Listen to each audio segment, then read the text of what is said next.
Go. Good afternoon, everyone. I'm Dan Gorodnick, Chair of the City Planning Commission and Director of the Department of City Planning. Welcome to today's review session of the Commission. Today's date is January 21st, 2025. We're joined today by Vice Chair Knuckles, Commissioners Benjamin, Cerullo, Dweck, Kermani, Mann, Marin, Osorio, and we have Commissioner Rampersad on Zoom. And before we get to today's packed agenda, I'd like to go over some recent news related to city planning's work, starting with Mayor Adams' State of the City address. During his remarks, he announced two new initiatives to help boost housing production and to make our city more affordable for New Yorkers: City of Yes for Families and the Manhattan Plan. The former is a multi-pronged approach that will combine zoning changes and city programming to help make New York City more family-friendly.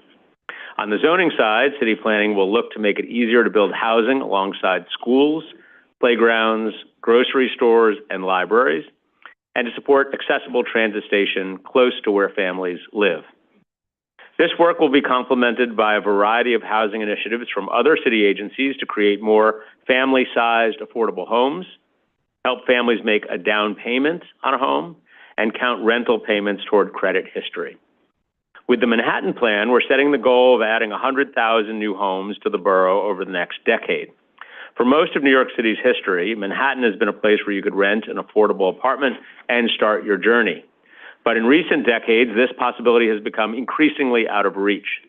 The Manhattan Plan will reverse that trend and give New Yorkers many more opportunities to live close to the jobs, amenities, and other amazing resources that the borough provides. We'll do this by looking at neighborhood plans, corridors, and individual sites to build new homes.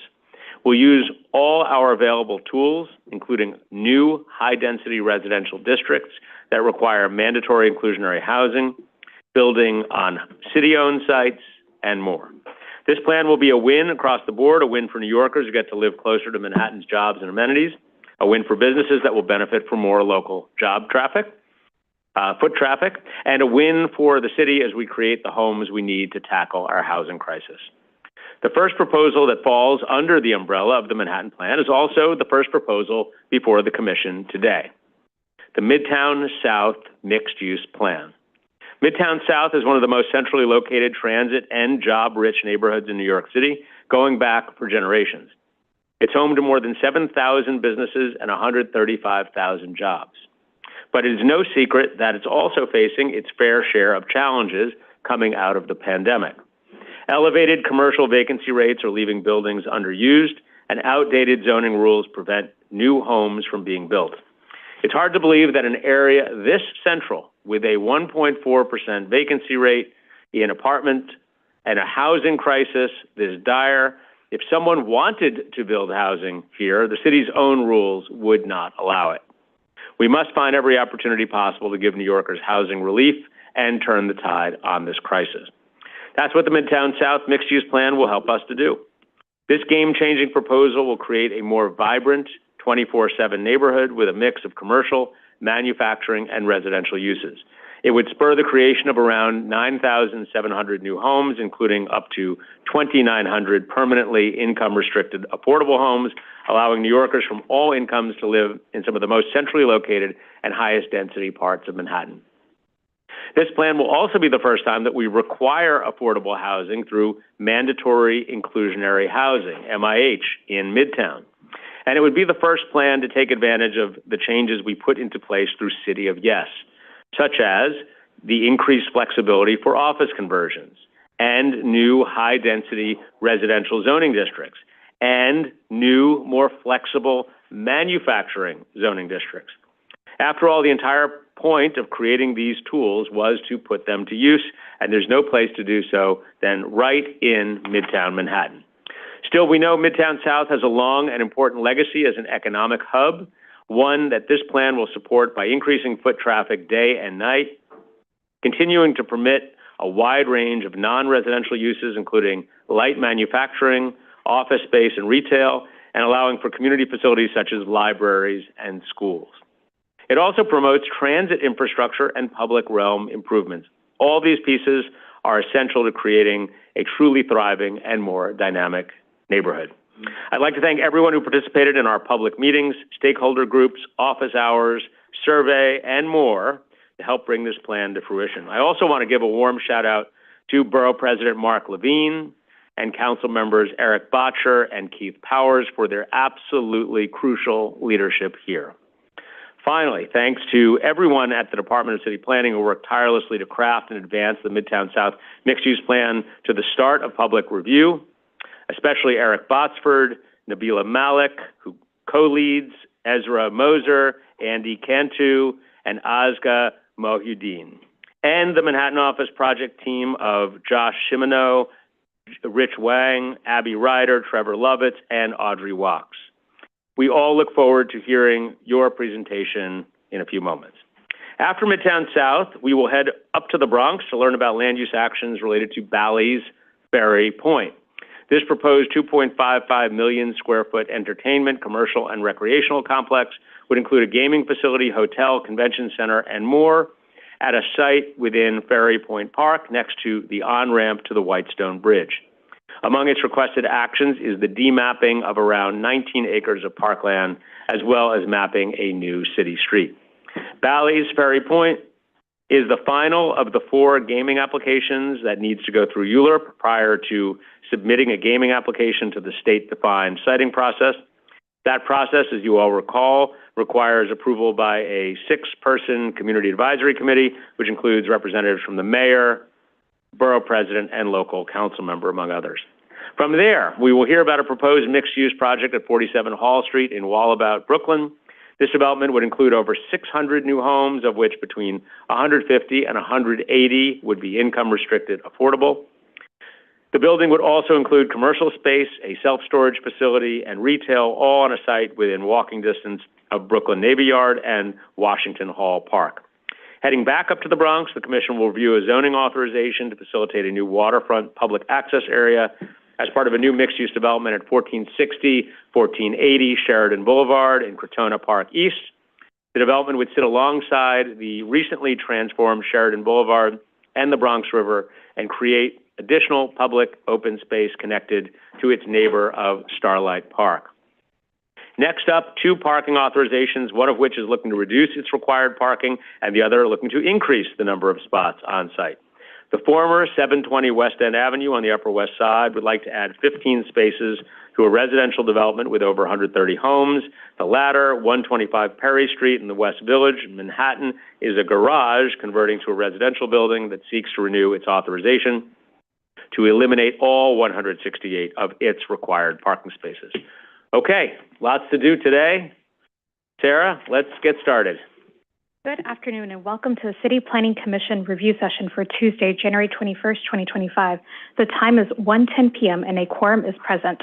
The first item on our agenda is a certification of a zoning map and zoning text amendments in Manhattan Community Districts 4 and 5. Our presenters are Eric Botsford, Azga Mohuddin, Ezra Moser, and Andy Cantu. Welcome. Well, the chair, we covered everything. Very much. We'll move straight to questions. Is it on?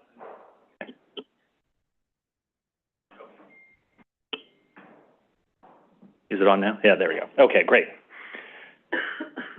Okay, perfect. Good afternoon, commissioners. I'm Eric Botsford, director of the Manhattan office here at DCP, and I'm joined today by the members of our Manhattan office project team, Nabila Malik, our deputy director, our 3 co-leads for the project, Andy Cantu, Azga Mohuddin, and Ezra Moser, and a core member of our project team, Abby Ryder. We're so excited to be here today to present to you the Midtown South Mixed Use Plan, or as we call it, MSMX, for certification and referral. This plan is the culmination of multiple years of study and analysis, engagement with the local community and stakeholders, as well as collaboration with our partner agencies. The MSMX plan is all about laying the groundwork for dynamic, vibrant neighborhoods where housing can thrive alongside a strong economy together with a high-quality public realm. It's about making Midtown South a place where living, working, creating, and recreating come together seamlessly. I'll quickly go over our overarching goals for the proposal. First, we want to foster 24/7 mixed-use neighborhoods in the area by increasing housing opportunities. The MSMX plan does this by allowing for high-density housing where it is generally prohibited today. It also utilizes mandatory inclusionary housing to mandate permanent income-restricted housing in both new and converted buildings, eliminates remaining restrictions on conversions to housing consistent with what was done with City of Yes, and allows important uses that complement housing and serve new residents, such as schools and libraries. Now, the plan isn't just about housing. Mixed use also includes non-residential uses, and this means allowing housing while supporting the mix of businesses that already call this area home. Our plan would, alongside new housing, continue to allow the wide range of businesses permitted today, which includes light manufacturing, wholesalers, and offices. It leverages zoning tools to promote commercial uses such as live work, and investigates tools outside of zoning to support key economic sectors. And finally, our third goal is to improve the overall quality of life, enhance street life, and establish more inviting public spaces where people can gather, relax, and enjoy the neighborhood both day and night. And to achieve this, our plan would implement incentives to improve transit and create new public spaces, put into place new urban design regulations that both reflect the existing high-density character of Midtown South, but would also lead to vibrant, active streetscapes, and finally, look beyond zoning to tools that can improve the public realm and quality of life. To facilitate all this, the MSMX plan is seeking a zoning map amendment and a zoning text amendment to create a new special Midtown South mixed-use district where mandatory inclusionary housing would apply to all new residential development and conversions. We're excited that the proposed zoning map amendment would utilize new zoning districts enabled by the lifting of the 12 FAR cap in Albany and created by the two most recent City of Yes initiatives, zoning for economic opportunity and zoning for housing opportunity. The proposal would map high-density mixed-use districts, pairing brand new M18A and M19A commercial and manufacturing districts with brand new R11 and R12 high-density housing districts. This is the first time any of these districts would be mapped in the city, and we think Midtown South is the perfect place to be leading the way. The text amendment would create the new special district, which would include the urban design regulations, transit, and public realm improvements that I spoke about. And the text amendment would also map MIH district-wide. Taken together, these actions would result in a vibrant 24/7 mixed-use Midtown South with a projected 9,700 new homes, up to 2,900 of which would be permanently income restricted through MIH, and would also continue to allow the full suite of commercial and light manufacturing uses that already call Midtown South home. Now, I'll give a quick overview of our agenda for today's presentation. We'll introduce the study area, provide some important background context, and go over existing conditions, touch on our engagement work and how it's shaped the proposal, and then conclude by covering the proposal itself. So with that, I will hand it off to Aska to take it from here. Thank you.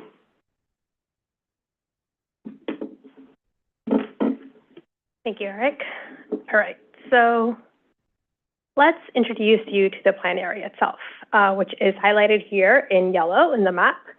It comprises of 4 distinct and separate areas that are centrally located in Midtown South with exceptional access to transit, jobs, and amenities. The common thread that ties all 4 of these areas together is that they have decades-old manufacturing zoning that does not allow housing, despite being surrounded by mixed-use neighborhoods that do. The plan area is mostly located within Manhattan's Community District 5, with 2 smaller portions within Community District 4. The area is also represented by council members Eric Botcher and Keith Powers. We have appreciated a close partnership with the council members, as well as Borough President Levine, from the outset of this planning process and throughout up to today's public review. We also appreciate Community Boards 4 and 5 for their feedback and participation in the process. The plan area covers about 42 blocks across 4 distinct sections of Midtown South, which are outlined on the map to the right. These areas are generally bordered by 40th Street to the north, 5th Avenue to the east, 23rd Street to the south, and 8th Avenue to the west. As we alluded to on the previous slide, these 4 MSMX plan areas have incredible transit access with multiple subway lines, as well as Penn Station and the Port Authority bus terminal just steps away. And right in the center, connecting the 4 are Herald and Greeley Squares, which are providing transit access and open space on the Midtown South doorstep. The southeast area is partially covered by Madison Square North and Ladies Mile Historic Districts, which are visible in light purple. LPC still retains purview, including discretionary review over applications within these historic districts. Here's an aerial view of the MSFX plan area to help orient you even better. Each area is denoted by its ordinal direction. The northwest area is north of Penn Station and south of Times Square, and is generally bounded by 40th Street, 35th Street, Broadway, and 8th Avenue. The northeast area lies just south of Bryant Park from 35th Street to 39th Street and is mid-block between 5th and 6th Avenues. The southeast area extends south from the Empire State Building towards Madison Square Park and comprises the mid-blocks of 23rd Street through 31st Streets between 5th and 6th Avenues. And finally, the southwest area is just south of MSG and Penn Station, running from 34th through 31st Street. Over the following slides, we'll give a brief street view level view of these four areas and a more detailed walkthrough later in the presentation. Here's a photo from the northwest area. It's characterized by muscular lot-style buildings, a handful of hotels, and a lively but heavily congested pedestrian roam. Here's a photo from the northeast area, which is located south of Bryant Park between 5th and 6th Avenues. This is an active, centrally located area that contains much of the same high-density loft architecture as the northwest, but also begins to blend with the more traditional midtown commercial core surrounding it. Here's a photo from the southeast area, which is defined by its central spine of Broadway, pictured here. The area's built character is varied in scale, juxtaposing modern buildings and historic landmarks, and is already benefiting from ongoing streetscape and public realm improvements as depicted in this photograph. And lastly, here's a photo from the southwest area. Again, it's generally bounded by Penn Station, 23rd Street to the south, 6th Avenue, and 8th Avenue. FIT is located immediately to its west. Overall, it's a transitional zone that reflects the similarly mixed-use portions of Flatiron District and Chelsea that surround it. This photo depicts a portion of the southwest area that has seen a spate of new residential construction following a 2011 rezoning, which gives this area a much more varied character overall. Now that we've given you a brief overview of the study area, we'll delve into its background and some of the economic and policy considerations that underpin this ambitious plan of Midtown South. So looking back at the area history, we know that the area was primarily residential and farmland until the Commissioner's Plan of 1811, which spurred development in the area we know today as Midtown South. The type of development we initially saw centered on entertainment and shopping, with the area becoming a social nexus for the city. Wholesalers and florists then moved to the area to be closer to its hotels, skilled residences, and department stores. With the introduction of Penn Station in 1910, the area transitioned from these shopping and entertainment uses to manufacturing, as the station served as a critical logistical hub. The area experienced peak manufacturing in the years before World War II, where it was the center of the garment and wholesale sectors, which became the city's largest industries by employment and commercial output. Post-war, however, dramatic changes in automation, transportation, and overseas production led to a 50% decline in New York City's garment manufacturing businesses. Now, this is when the city stepped in to try to stabilize and preserve those manufacturing jobs via zoning protections. And again, in 1987, with the establishment of the Special Garment Center District, which aimed to insulate garment manufacturers from market pressures and competition for lot space. The 2005 Hudson Yards rezoning amended the Special Garment Center District to allow a wider mix of uses. And by 2018, it was apparent that local and global changes to the garment and fashion industries meant that regulations that preferred manufacturing uses were not working as intended, where they were not stabilizing the industry and presented unforeseen difficulties in terms of compliance. The city passed a 2018 text amendment to remove these preservation requirements, for manufacturing and to allow a wide range of commercial and manufacturing uses. As we'll discuss over the following slides, this brings us to today, where both long-standing trends and recent events have necessitated a closer look and study of the MSMX plan area and point to the need to allow a full use and mixed uses that span light industrial, commercial, and residential in order to stabilize and further enliven our plan area. So let's start with the obvious. The 2019 pandemic changed the way New Yorkers work, commute, and shop. The shift has impacted the commercial office market significantly, with hybrid work reducing the demand for traditional office spaces. This has directly impacted the MSMX plan area, which now contains a growing stock of underutilized office space. Meanwhile, even in light of COVID's recent impacts, New York City has seen tremendous job growth over the last 2 decades, but housing development has not kept up. Most of the new affordable housing that has been built is concentrated in just a handful of neighborhoods. New York City faces a severe housing shortage. Much of this was laid bare throughout the review process for the recently approved City of Yes for Housing Opportunity. For example, the vacancy rate for rental apartments is historically low at only 1.4%. Because housing demand is greater than housing supply, New Yorkers are experiencing extraordinarily high housing costs. And all of these factors provide a strong impetus to study Midtown South and to help reposition it for a resilient future. A key part of that process is to understand the on-the-ground conditions, which make the area an obvious candidate for expanding the mix of permitted uses.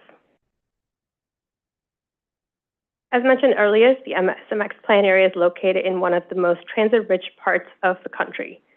15 subway lines, PATH trains, the Long Island Railroad, NJ Transit, Amtrak, and commuter buses at Port Authority are all within easy reach.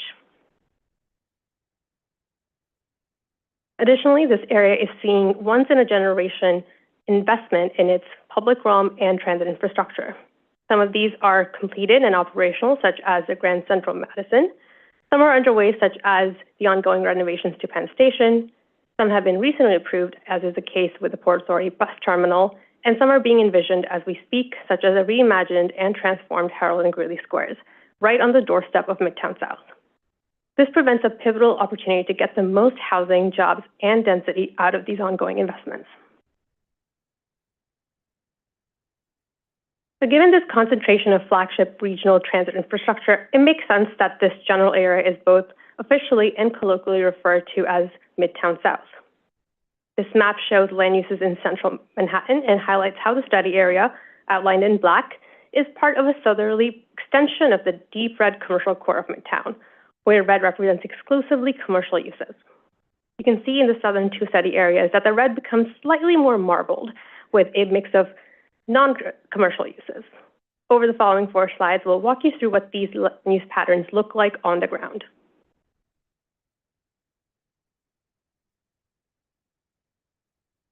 Here are 2 images of the northwest area.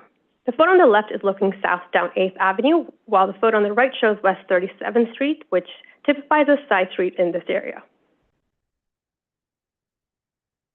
Here's a view from the northeast area. There's a strong street wall presence, but the fabric is frequently punctuated by recent hotel developments that set back before rising sheer. Moving to the southeast area, we see the east side of 6th Avenue on the left and the intersection of Broadway and 29th Street on the right.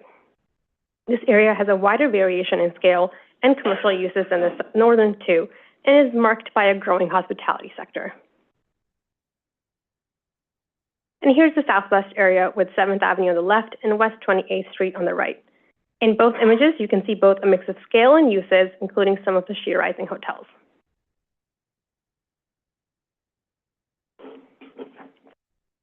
Let's take a moment to zoom back out and better understand why these 4 areas, despite their central location and similar built form, have conspicuously little housing. So as a slight note, outdated half-century-old zoning has prevented the MSMX plan area from evolving into a more mixed-use community as compared to its surrounding area. The plan area outlined in black are 4 islands of manufacturing districts, represented in purple, that are surrounded by high-density commercial and residential zoning districts, shown in red and yellow, respectively. Zooming into the MSMX plan area itself, we can see that much of this area was zoned M16 decades ago, meaning it was designated for high-density, light industrial and commercial uses. There's also a small section of this in the southwest marked M16D, where a 2011 zoning update allowed for limited housing while still prioritizing commercial and light industrial uses on larger lots. In M16 zones, you'll see uses like warehouses, retail stores, office spaces, entertainment venues, and manufacturing that doesn't create spillover nuisances.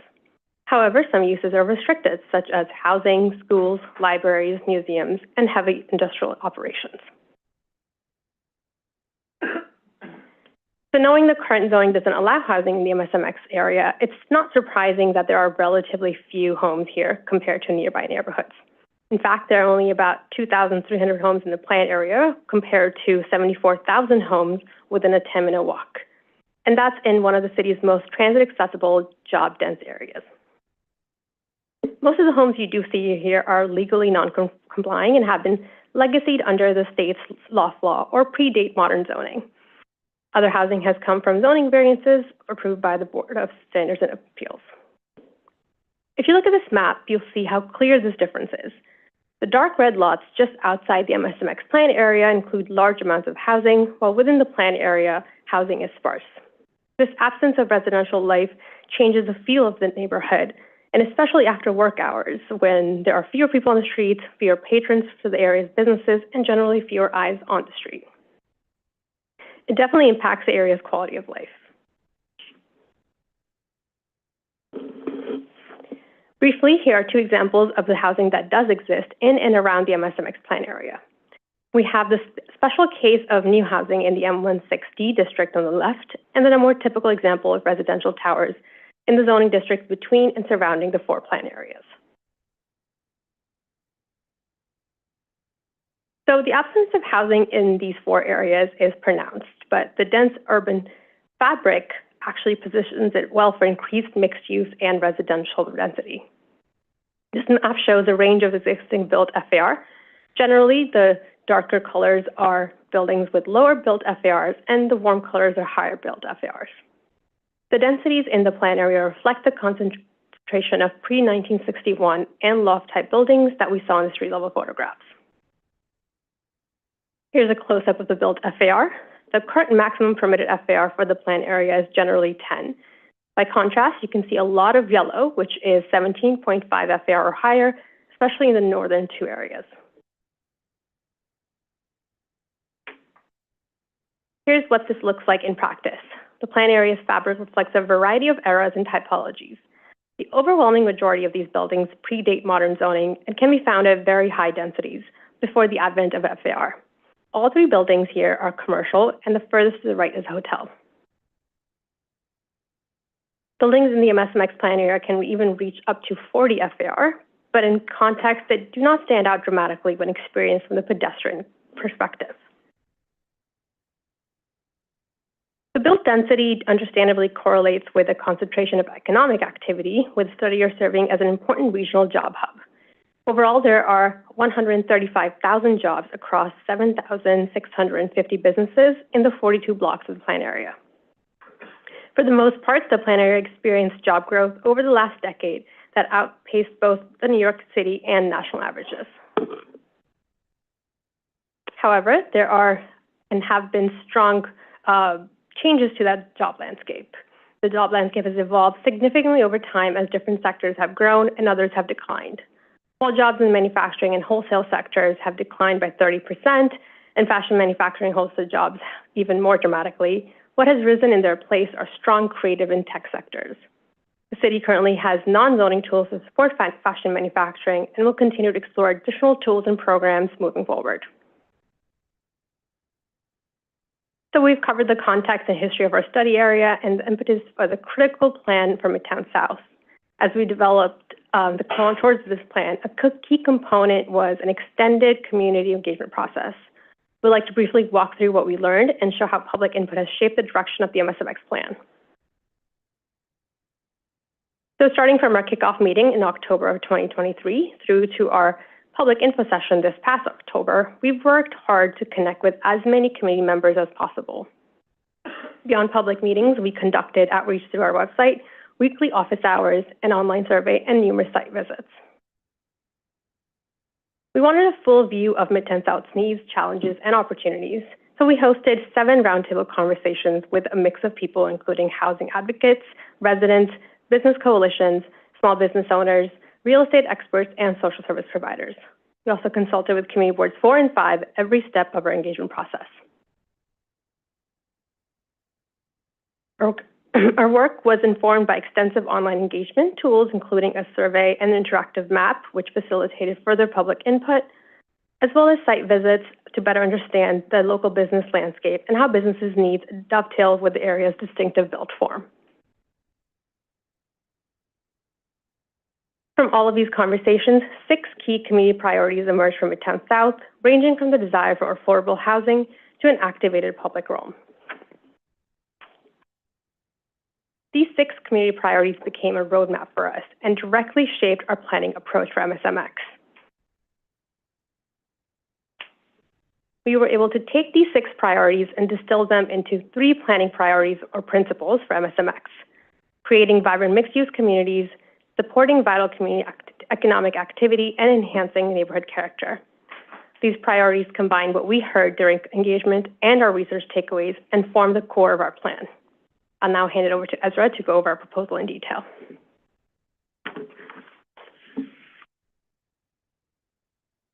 All right, great. Thank you, Azka. One second.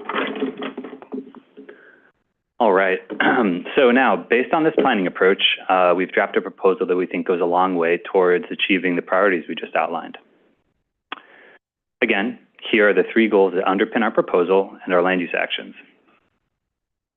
As you note at the top of the presentation, the 2 proposed actions are a zoning map amendment and a zoning text amendment.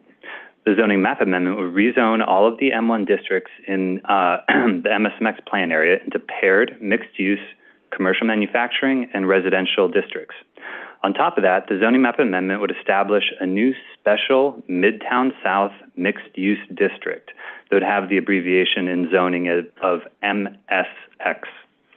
The second action, zoning text amendment, would map mandatory inclusionary housing districts across the entirety of the plan area, and these would be the first MIH districts to be zoned in central high-density Manhattan. The text amendment would also establish bespoke special district regulations for the new special district. This would include bulk requirements to enhance and reinforce the plan area's loft character, which we'll illustrate in some of the following slides. We'd also include limited bulk flexibility for challenged sites in order to deliver more affordable housing. Additionally, the special district regulations would include use flexibility that addresses the mixed-use character of the neighborhood and would include incentives for public realm improvements. Gotta press that harder, I guess. Great. So here's what this would look like on a zoning map. We're proposing paired high-density mixed-use districts with MIH that would utilize the new zoning districts that were created by City of Yes. As Eric said at the outset of the presentation, we are excited to use these districts to create MIH that would deliver permanently income-restricted housing. So the new zoning districts would come in 3 pairings: M19A/R12, M18A/R12, and M18A/R11. Each of these districts would become part of the new special Midtown South mixed-use district, which allows to shape the building form and incentivize public realm improvements. Over the following slides, we're going to walk you through each of these paired zoning districts in a little more detail. We'll show the type of development it facilitates in its surrounding context, and then we'll provide a view from the street to show the pedestrian experience of its bulk. So let's start with the M19A/R12 district. And if it's easier, I'll just call it M19A/R12. So this is the first paired district that we'll cover. It would be mapped across the entirety of the northwest and northeast areas, as well as a portion of the southwest area that wraps around the future Penn Station expansion.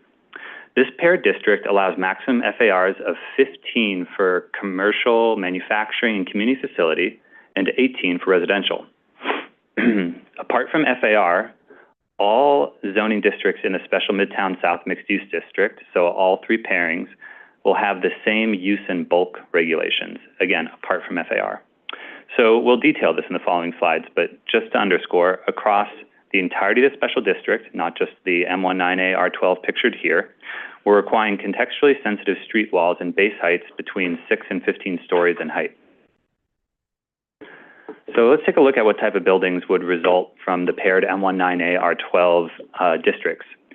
This here is a view of the northwest area looking northwards from Penn Station towards 42nd Street. The gray buildings here are existing buildings. Then the yellow buildings are, they depict development that could occur under the rezoning and were studied in our environmental review materials. So you can see some of the bulky loft buildings in the middle portion of your screen, as well as the towers around Penn Station in the foreground, and then more towers as you move towards the Midtown core towards 42nd Street. We believe the permitted FARs we're proposing here are in line with the extremely densely built urban fabric of this area. Okay, and so here's a view that depicts the northeast area looking south from Bryant Park. Here's what 18 FAR buildings would look like in the context here. The existing landscape is varied with older loft buildings and newer towers, and those towers mainly in the form of hotel development from the past 15 years. So let's shift from a helicopter view down to the street level in order to better understand how these buildings are experienced from the pedestrian's perspective. Here, we're on West 38th Street in the northeast area, looking westward. You can orient yourself in the key map in the bottom left hand of the screen. So as far as the view goes, new buildings that might result from the proposal are outlined with thicker black lines, such as the kind of rose-colored building that's more or less in the center left of the foreground here. The street wall requirements make these new buildings feel part and parcel of its surrounding context, accommodating high-density housing while respecting the character of the street. We're going to use this particular view, actually, to go through the special district-wide bulk regulations over the following slides. All right, so let's pause for a second to talk again about these bulk controls. As I just noted, they apply here in the pictured M19A/R12 district, but they also apply identically throughout the entirety of the special district. So it's important to talk about them individually and what they achieve. We're requiring a strong street wall presence, but there's also flexibility built into that. We have minimum and maximum base heights of 6 to 15 stories, or 60 to 155 feet, but we're also allowing buildings to flexibly match neighboring buildings' base heights if they're higher. In terms of street wall regulations, 100% of the ground floor street wall needs to be at or within 8 feet of the street line. This encourages active street frontages and ground floors, which create an inviting pedestrian experience. Above the first floor, 70% of the base would need to be at or within 8 feet of the street line. This allows for architectural expression, some degree of facade articulation, and flexibility while maintaining a consistent contextual street wall. And as you can see, these rules reinforce the area's loft context with strong street walls and just enough flexibility to match their surrounding context. We'll pivot to the details of our other proposed districts, but again, just keep in mind that these bulk and urban design regulations apply throughout the special district. Okay, so in our second pairing shown here in purple, we have the second densest pairing. It's M18A/R12. So these districts cover the entirety of the southeast area, as well as a portion of the southwest area that's south of Penn Station and just north of FIT. M18A/R12 still provides for high-density commercial and manufacturing uses at 12 FAR. So that's commercial and manufacturing and community facilities at 12 FAR, but preference is residential at 18 FAR. We're proposing to map these districts in areas that still have high density, primarily commercial built character, but as is the case of the southeast area shown here, they have a bit of a marbling of residential buildings. It's also worth noting that portions of the southeast area overlap with 2 historic districts, and any new development within them would be capped at 12 FAR for residential pursuant to state law and would be subject to LPC review. The portion of the southwest area that we're mapping, M18A/R12, is currently zoned M16D and already has a cluster of 12 FAR residential buildings with contextual form. So we believe that additional density here is appropriate. The M1-8A R12 designation here in the Southwest also allows the mapping of MIH to deliver more permanently affordable housing. All right, so transitioning to what this M1-8A R12 district looks like in practice, here's a view of the southeast area, looking roughly northwest from Madison Square Park, which you can kind of see partly visible in the foreground. There's a little bit of green in the kind of bottom center of your screen. The M1-8A R12 allows for very high density developments, but maintains a consistent street wall with its surroundings. Transitioning again to a pedestrian perspective, here's a view of the southeast area from Broadway looking southeast. So it's more or less the opposite of the view that we just had. You can see two of the projected development sites in kind of a gray and gold that are rising above the landmarked Grand Hotel, which is kind of in the front and center of the screen. It's the low-rise, landmarked-looking building. So I'd note that the taller of these two projected developments, the one in gold, is actually the largest development site in the plan area. And it still remains consistent with the varied building heights already found in the area, but is substantially lower than the kind of ghosted tower that you can see rising above it. That outlined tower in the background is an existing tower that's located outside of the MSMX plan area. And you can see that the MSMX buildings immediately below it are a fraction of its height. And again, much more in context with their surrounding area. So lastly, zooming back out, we're mapping M1-8A/R11 districts or a single district in the remaining portion of the southwest area that's shown here in light blue. This pairing allows 12 FAR for non-residential uses and 15 FAR for residential use. These comparatively lower districts, lower density districts, reflect that densities tend to taper off as you go south and west towards Chelsea. So here's an aerial view of that M1-8A/R11 district in the southwest area. Here we're looking northeast. You can see that this area is adjacent to the comparatively medium scale fabric of Chelsea, which is kind of in the foreground here. And then additionally, you can see the taller, higher density fabric of Midtown South in the distance and in the kind of like center top of your screen.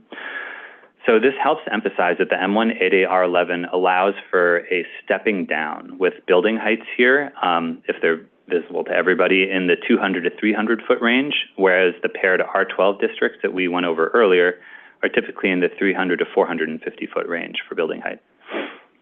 And then here's a pedestrian perspective on West 26th Street looking east from its intersection with 7th Avenue. So the same bulk and urban design rules apply here, which help maintain a strong street wall. This will prevent undesirable shallow setbacks, which are the norm for many recent hotel developments that pepper the southwest area and serve to disrupt the pedestrian experience. So in the following slides, we're going to zoom back out, and I'll briefly walk through some other aspects of the MSMX zoning proposal. Okay, so the MSMX proposal aims to complement the new paired zoning district with a variety of additional improvements, including ways to promote active streets. The plan area will be mapped with Tier B streets on narrow streets and Tier C streets on wide streets in order to promote active streetscapes and enliven the pedestrian experience. This tiering system was introduced by City of Yes for economic opportunity, and it specifies the types of uses that are permitted on the ground floor, where loading berths can be located, lobby sizes, all of which encourage active streetscapes. So additionally, the special district will contain incentives to improve the public realm. So this includes floor area exemptions for public school floor space if a new development elects to include or provide one on site. There's also a special permit floor area bonus for the provision of a covered pedestrian space, which will apply throughout the district. And this would allow for an expanded public realm that can be incorporated into a new building's actual footprint while maintaining that strong street wall presence. The covered pedestrian space bonus already exists in other high-density zoning districts and has produced numerous high-quality public spaces, such as the one that you're seeing in this image. Additionally, the special district will encourage improvements to transit infrastructure by extending the existing Section 6650 transit bonus, formerly known as the ZFA bonus, its applicability to all sites that are within 1,500 feet of a station, whereas today it would be 500 feet. All right, so we'll quickly run through some other regulations that we're proposing as part of the special district. The first is for large retail uses. Midtown South is a truly regional shopping district, so we're allowing for retail uses with footprints beyond 10,000 square feet, which both emphasizes and facilitates that role as a prime shopping district. The area has a long history of being a center for flagship retail, stretching back to the 19th century, and still has legacy department stores like Macy's on its doorstep. Therefore, we feel that larger retail footprints are an appropriate use here and that the older, dense building stock would easily support it. For items 2 and 3 here, minimum distance between buildings and split lot conditions where landmark is present, we're allowing for some additional flexibility for sites that are characterized by relatively unique conditions. This will facilitate the maximum amount of housing on development sites while respecting the intent of underlying mass densities. And then lastly, we heard during the engagement process from the community that there is a desire and preference to limit flashing signage, especially on side streets, in order to create a welcoming environment for new housing. So also, just as a quick aside, in order to create the new Special Midtown South Mixed-Use District, minor adjustments are required to some existing special district boundaries. For the Special Garment Center District, which is in blue on the map here, most of its area becomes part of the newly established Special Midtown South Mixed-Use District. The remaining area outlined with diagonal hatching that's to the west of the main portion of the Special Garment Center District, this would become part of the Special Hudson Yards District with no changes to its current regulations except to remove restrictions that prevent larger buildings from converting to housing. Additionally, there's a half block of the Special Midtown District that overlaps their plan area. It's in the northwest plan area, kind of visible just under, where it says Special Midtown District. And that will become part of the newly established Special Midtown South Mixed-Use District. Also, we're excited about the fact that the entirety of the special district will be mapped with mandatory inclusionary housing. This will be the first application of MIH in Midtown and the first application within the highest density parts of the city. So the proposal would map options 1, 2, and 3. Option 3 is formerly known as the deep affordability option, but was made a standalone option as part of City's Yes for Housing Opportunity. All 3 options would apply to both new construction and to residential conversions. Many existing buildings are suitable candidates for full or partial conversion to residential use, which can support the adaptive reuse of this loft-style fabric in light of recent decreases in demand for office space. By applying MIH, the proposal could generate up to 2,900 permanently income-restricted units in Midtown South. All right, so we appreciate your patience here. We're almost at the end of the presentation. So lastly, we'll take a moment to go over the environmental review and racial equity report results before concluding with a summary of our proposed actions and our objectives for this ambitious plan. So in terms of environmental review, the MSMX plan is subject to an environmental impact statement, or EIS. A notice of completion of a draft EIS was issued on January 17, 2025. The draft EIS identified no impacts in the 10 categories you can see on the left-hand box. And then the draft EIS identified significant adverse impacts in the categories you can see on the right-hand box. And then in addition, it could not preclude impacts for hazmat, air quality, and noise. No further significant adverse impacts were identified, and mitigation measures are both identified in the draft EIS and will be explored further in the final EIS. Also, as required by local law, the Racial Equity Report, or RER, was completed showing a lowest category of displacement risk for 2 of the 3 affected neighborhood tabulation areas, which I'll refer to as NTAs, and then a lower risk category of displacement for the 3rd. The RER uses census and ACS data to assess socio-demographic factors and to determine potential displacement risk in public use micro area 3807, also known as a PUMA, which contains the 3 NTAs and overlaps almost perfectly with community districts 4 and 5. 2 of the NTAs, Midtown/Midtown South, and then Hudson Yards, have market pressure scores of higher and highest, respectively. And one contributing factor here is that to those scores is that these neighborhoods are experiencing a larger degree of rent changes in the rest of the city. Higher market pressure scores mean it's challenging for lower income residents to find housing in their area, and then it also indicates a strong demand for housing. So by allowing for more housing, particularly permanently affordable housing, it can help to address some of the market pressures that the neighborhoods around MSMX are experiencing. All right. And then briefly, between 2010 and 2020, the area's population surged, growing by almost 1/3, and the area's demographics shifted a little bit as well. The percentage of Asian residents increased by almost 60%, while the Black non-Hispanic population rose by over 60%, and the Hispanic Latino population rose by over 40%.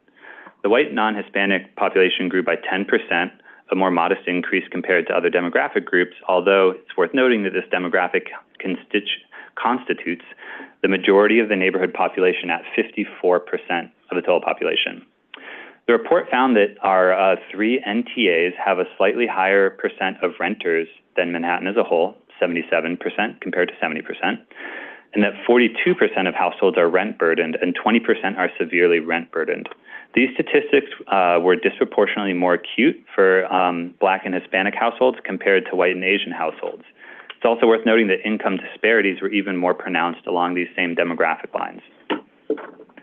Okay, so in summary and in closing, DCP is excited to put forward the Midtown South mixed-use plan, which will contain 2 major land use actions. First, we're proposing a zoning map amendment that would change the plan area's M16 and M16D districts to paired, high-density, mixed-use districts that would support a dynamic mix of housing, commercial, manufacturing, community facility uses. These pairings would capitalize on the successes of City of Yes to put forward high densities where they're most appropriate, near some of the most well-connected transit hubs in the nation. The zoning map amendment would also allow us to map the new special Midtown South mixed-use district, again, abbreviated as MSX, across the entire plan area. The second land use action is a zoning text amendment to create bespoke, common-sense contextual zoning rules for the new special district that ensure that development remains sufficiently attuned to its surroundings while maximizing housing production. The text amendment would also allow us to designate MIH districts options 1, 2, and 3 across the entirety of the plan area. The proposed actions could result in approximately 10,000 new homes, up to 2,900 of which would be permanently income restricted, as well as 780 of which could be through conversions. To tie things together, the MSMX plan is all about laying the groundwork for vibrant neighborhoods where housing can thrive alongside offices, the creative sector, manufacturing, and a variety of other uses. It's about making Midtown South a place where living, working, and creating can come together seamlessly. We want to foster a 24/7 mixed-use neighborhood in the area by increasing housing opportunities while allowing existing and burgeoning economic ecosystems to continue to call the area home. And then finally, we want to improve the overall quality of life, enhance street activity, and establish more inviting public spaces where people can gather, relax, and enjoy the neighborhood day or night. We believe that the MSMX plan will deliver on these objectives and help steward a more resilient Midtown South for future generations of New Yorkers. All right, thank you, and we look forward to answering any questions. We hope you found this informative. Great. Thank you very much, Ezra. And yes, we did, and appreciate your efforts and that of the entire team and Manhattan office for your work to get us to today. I only have 3 questions, and I'm going to go to my colleagues here. The first relates to, we have 4 distinct areas here, all which are zoned for manufacturing uses. And yet there are some residences that are sprinkled, I think you used the word marbling, throughout some of the areas, maybe even the southeast being the most intense. How did those residences come to be? What is the dynamic that enabled most of those to exist? So, good question. The majority of those actually are legacy residential units via the loft law. So loft law buildings, some residential uses predate zoning, and then there are a number that were through BSA variances. Also, it's less of a marbling, but that concentration, the M160, was all as a result of the 2011 rezoning that changed that area from, I believe, M15 to M160. Right, and that's in the southwest piece of the puzzle, correct? Correct. Okay. And just to put a fine point on that, the only way today, if you were interested in doing residential in any of these four areas, there's no as-of-right opportunity to do so, correct? That's correct, no as-of-right way. And so if you wanted to you would have to come in for a zoning map change on a specific site or area. Yeah, we had one development in the southwest area that used 74-711 because it was located adjacent to a landmark, so it would have to be through some discretionary mechanism. But I do want to point out that for whatever sites that are eligible that are left in the M160, those could develop residential as of right, but just in the M160. In that one corner. Yeah. Okay, and similarly for an office to residential conversion under the existing rules, also could not do that as an as-of-right scenario, correct? That's correct. Okay. In a variety of the images that you showed about context and projected or potential development sites, the buildings in the, just to take the M19A or an R12 combo as just an example here, seem to fit very, very well within the existing context. Some might ask the question, well, you're mapping a higher density residential district here for the first time. I think people might expect that the buildings would shoot further into the sky. Can you explain a little bit why the result is buildings that, fit into the context in the way that these look like they do? Yeah, I can take a stab at that, but so can Eric and Andy and Nabil as well. But generally speaking, having a strong base height helps to distribute units lower down, and then also these are subject to MIH, and there's certain distribution requirements within the building that would limit, for example, 1 unit per floor, some of the things you see outside of the MSMX plan area. But anyone want to add more color? Yeah, thank you for the question. And this is a question that, we've heard in our engagement efforts as well, and, speaking to community members and stakeholders. It's a kind of a similar question to what we get about the amount of new construction versus conversions we might see in this area. And as Ezra mentioned, MIH is a powerful steering factor for buildings away from super tall condos toward rental models that are naturally more limited in height. As you see in this image here, and as we walk through in the presentation, this is a highly varied area. You have, buildings that regularly go between, 30, 60 stories in height, in some cases even taller than that around the area.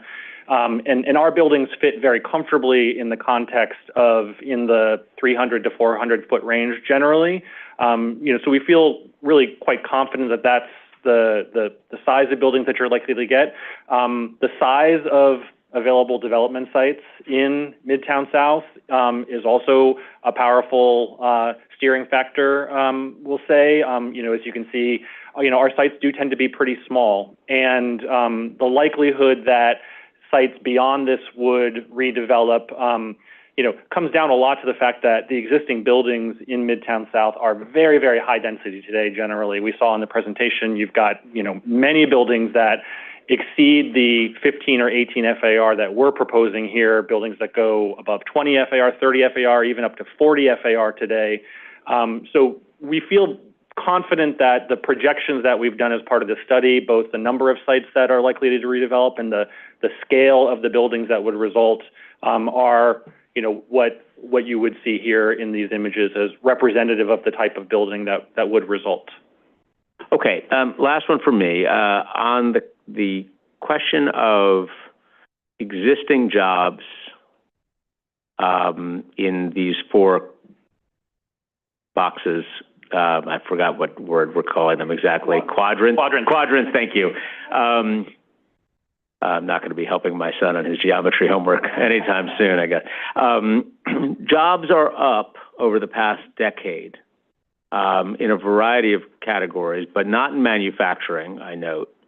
But jobs are up, and these are areas, quadrants that are seeing job opportunities and lots of jobs present. My question for you all is, one, what is the distinction between jobs going up and manufacturing jobs going down, and as that relates to one of these areas, which of course, is defined as garment district.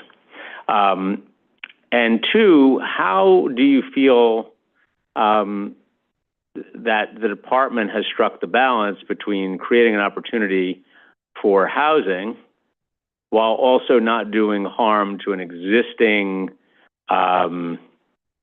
dynamic where there are plenty of jobs present? So I will pose those two generally to you all. Thank you for the question. So that's correct, as you mentioned, and as Ozka noted in the presentation, for the most part, the plan area really has seen job growth over the last decade that has outpaced the city overall.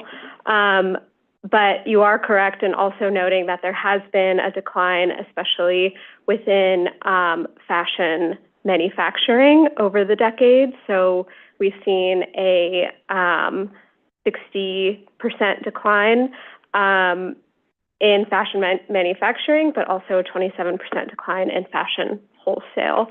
And where we have seen significant growth is a 60% growth in the creative sector for employment over the last decade, as well as 35% growth in the tech sector employment over the last decade. And, this is part of this is sort of overall industry changes that are affecting the city.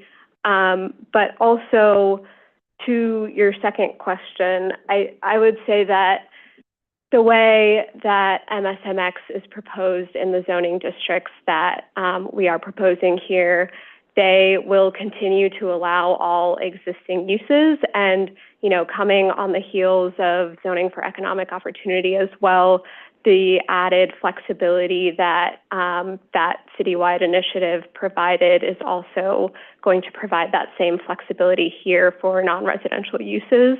What I'll also note is that the manufacturing districts that are being paired here are providing higher density than what is currently allowed.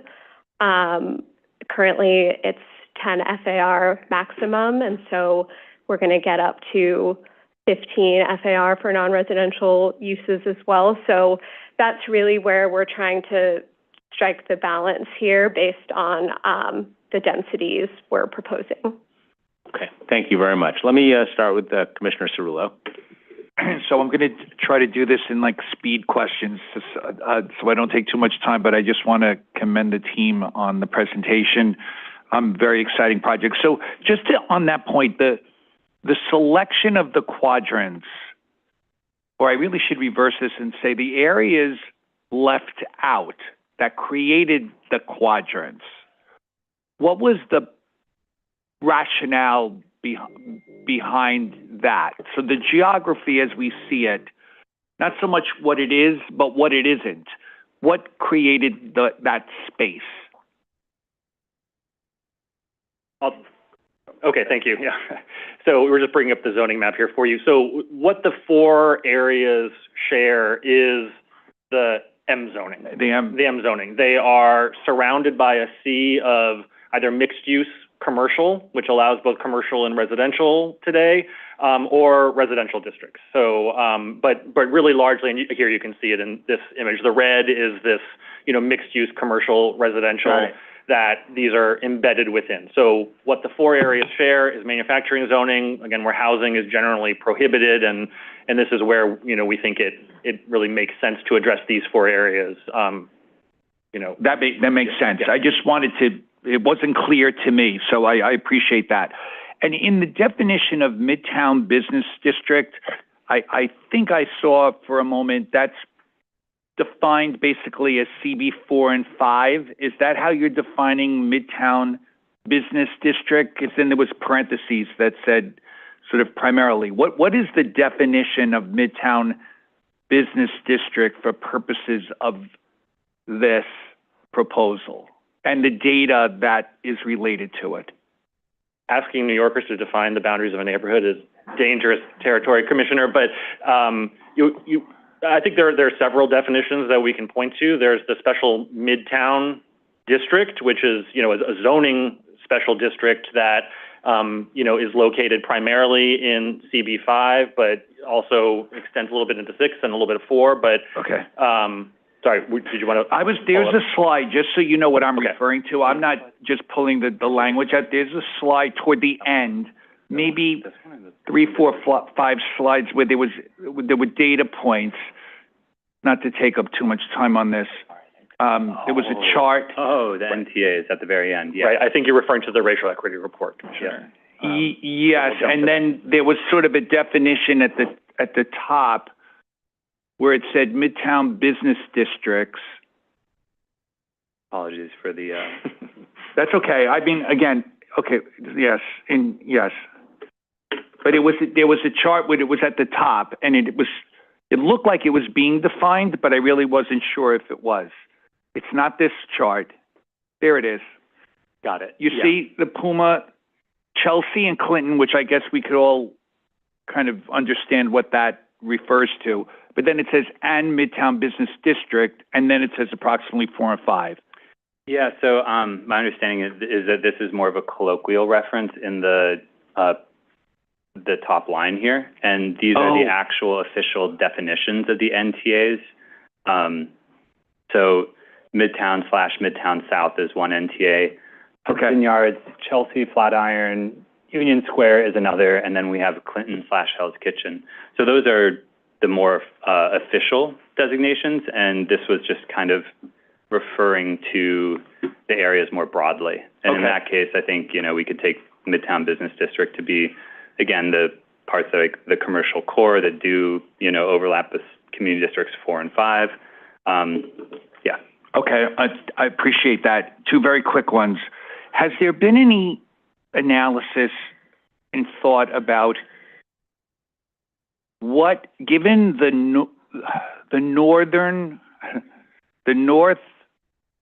northwestern, closer to Fifth Avenue quadrant, what impacts height may have on Bryant Park, and how has that been assessed?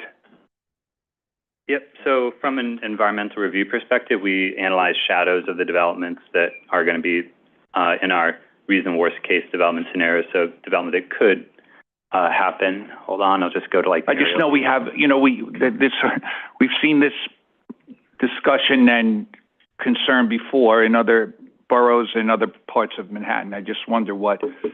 Yeah. Can I just clarify? Yeah. Commissioner Cerullo, I just want to clarify related to Puma and the RER map you were seeing, those are not defined by us. They're standard, they're sort of standard geographies through Puma. So just want to clarify that. I appreciate it. Thank you. Thanks, Nabila. Yeah, so our EIS did study shadows, and it did not find any shadow impacts over Bryant Park. Yeah. That's terrific. And the last question I have is more general.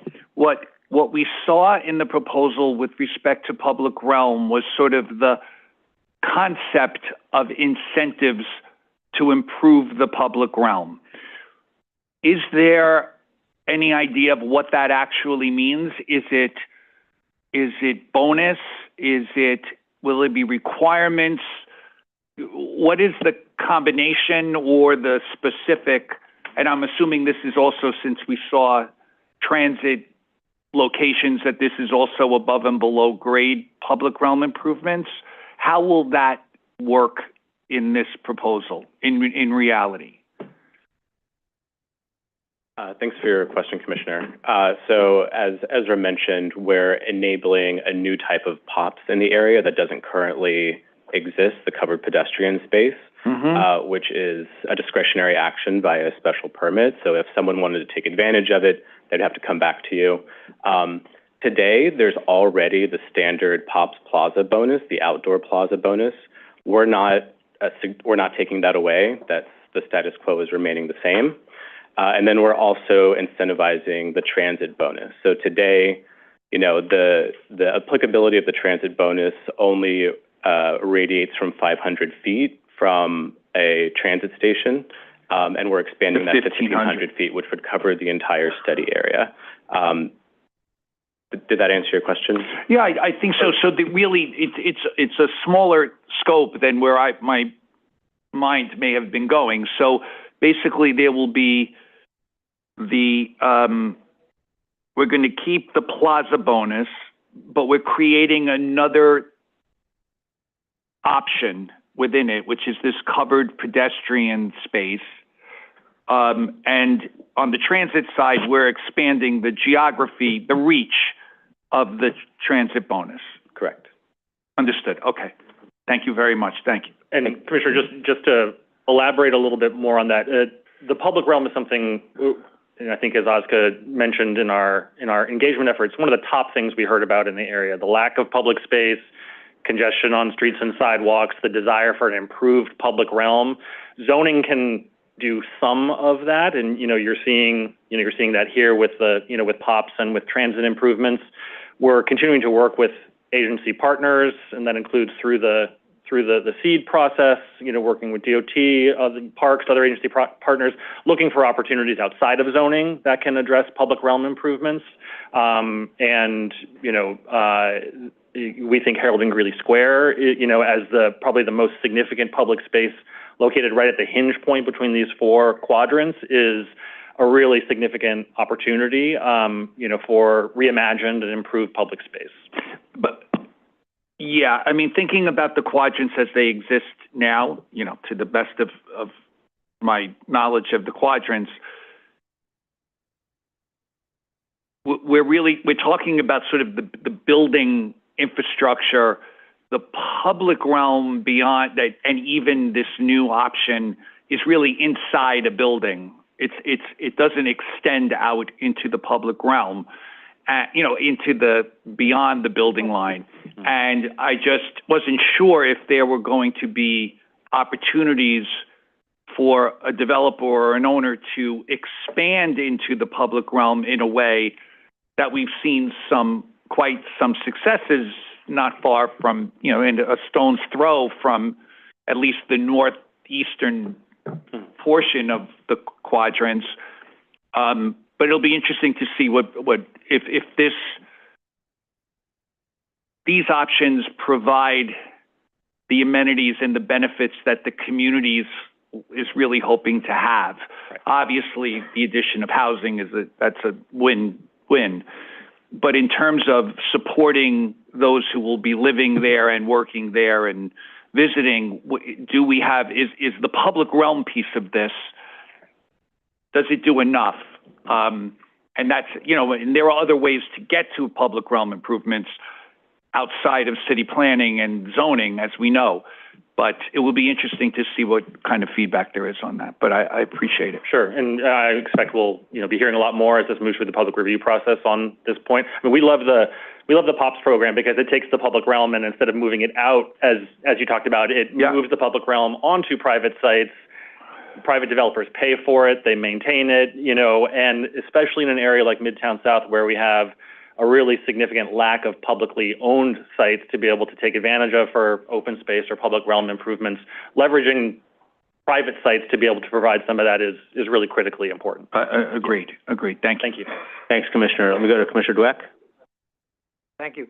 On the southwest quadrant, I noticed you cut out a part of the block from 31st Street to 30th Street on 7th Avenue. What was the rationale on that? Right. So it's the block just to the north of the southwest quadrant that you're referring to? Sliver of the block. Right. And I'm wondering why What was the thought? Right, so there is a small sliver of M district zoning that is not part of the MSMX geography.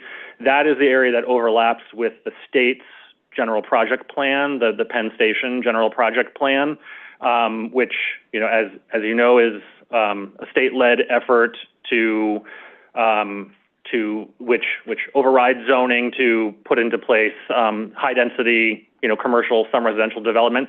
So we developed the boundaries of MSMX to exclude that state area with a separate planning effort. Thank you. And another question. If an overbuilt building that's grandfathered in converts to a residential from office, would that trigger them to come into the new zoning compliance because it would be a major renovation? Or would they still be able to keep the grandfathered in status? Could you just rephrase that, Commissioner? Yeah. You have buildings that are built to 30 FAR. Mm-hmm. If they converted from office to residential, yes, would they be forced to go to an 18 FAR because the renovation itself is a major renovation where the majority of the building is being redone? Right. Or would they be grandfathered into that 30 FAR so that those sites would never change? Right. Thank you for restating. They do not have to reduce their FAR, for example, in a conversion scenario. They can convert the full density of the existing building. So a 25 FAR building could convert 25 FAR of residential. MIH applies to that conversion floor area, but you don't lose floor area. You would be able to maintain it. So the 15, 18 FAR applies to new construction in the area. That's where the limitation would apply. My understanding of the way it works is that if it's a major renovation, you are forced back into compliance under the new FAR. In other scenarios, not necessarily this one. So I think that's if you're if you're 75% or more demolishing the building, then you would be subject to underlying provisions. But in the event of a adaptive reuse conversion type of situation, you'd be able to use all 25 or 30 FAR for residential. And the language will be clear in the text as such. Yes, we believe that's clear in the text.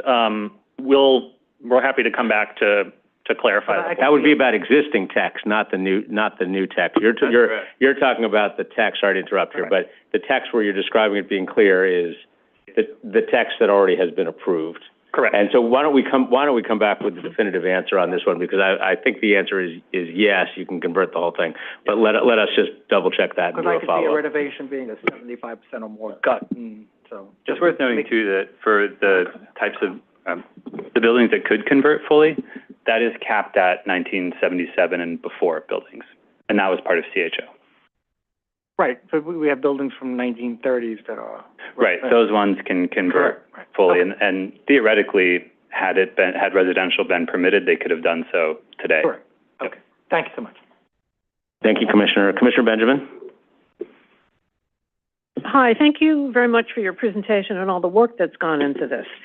I have a number of questions about different aspects, because particularly, my first question is about the Garment Center District. Mm-hmm. Because we have seen many, many iterations that have arisen and declined before they ever reach certification. And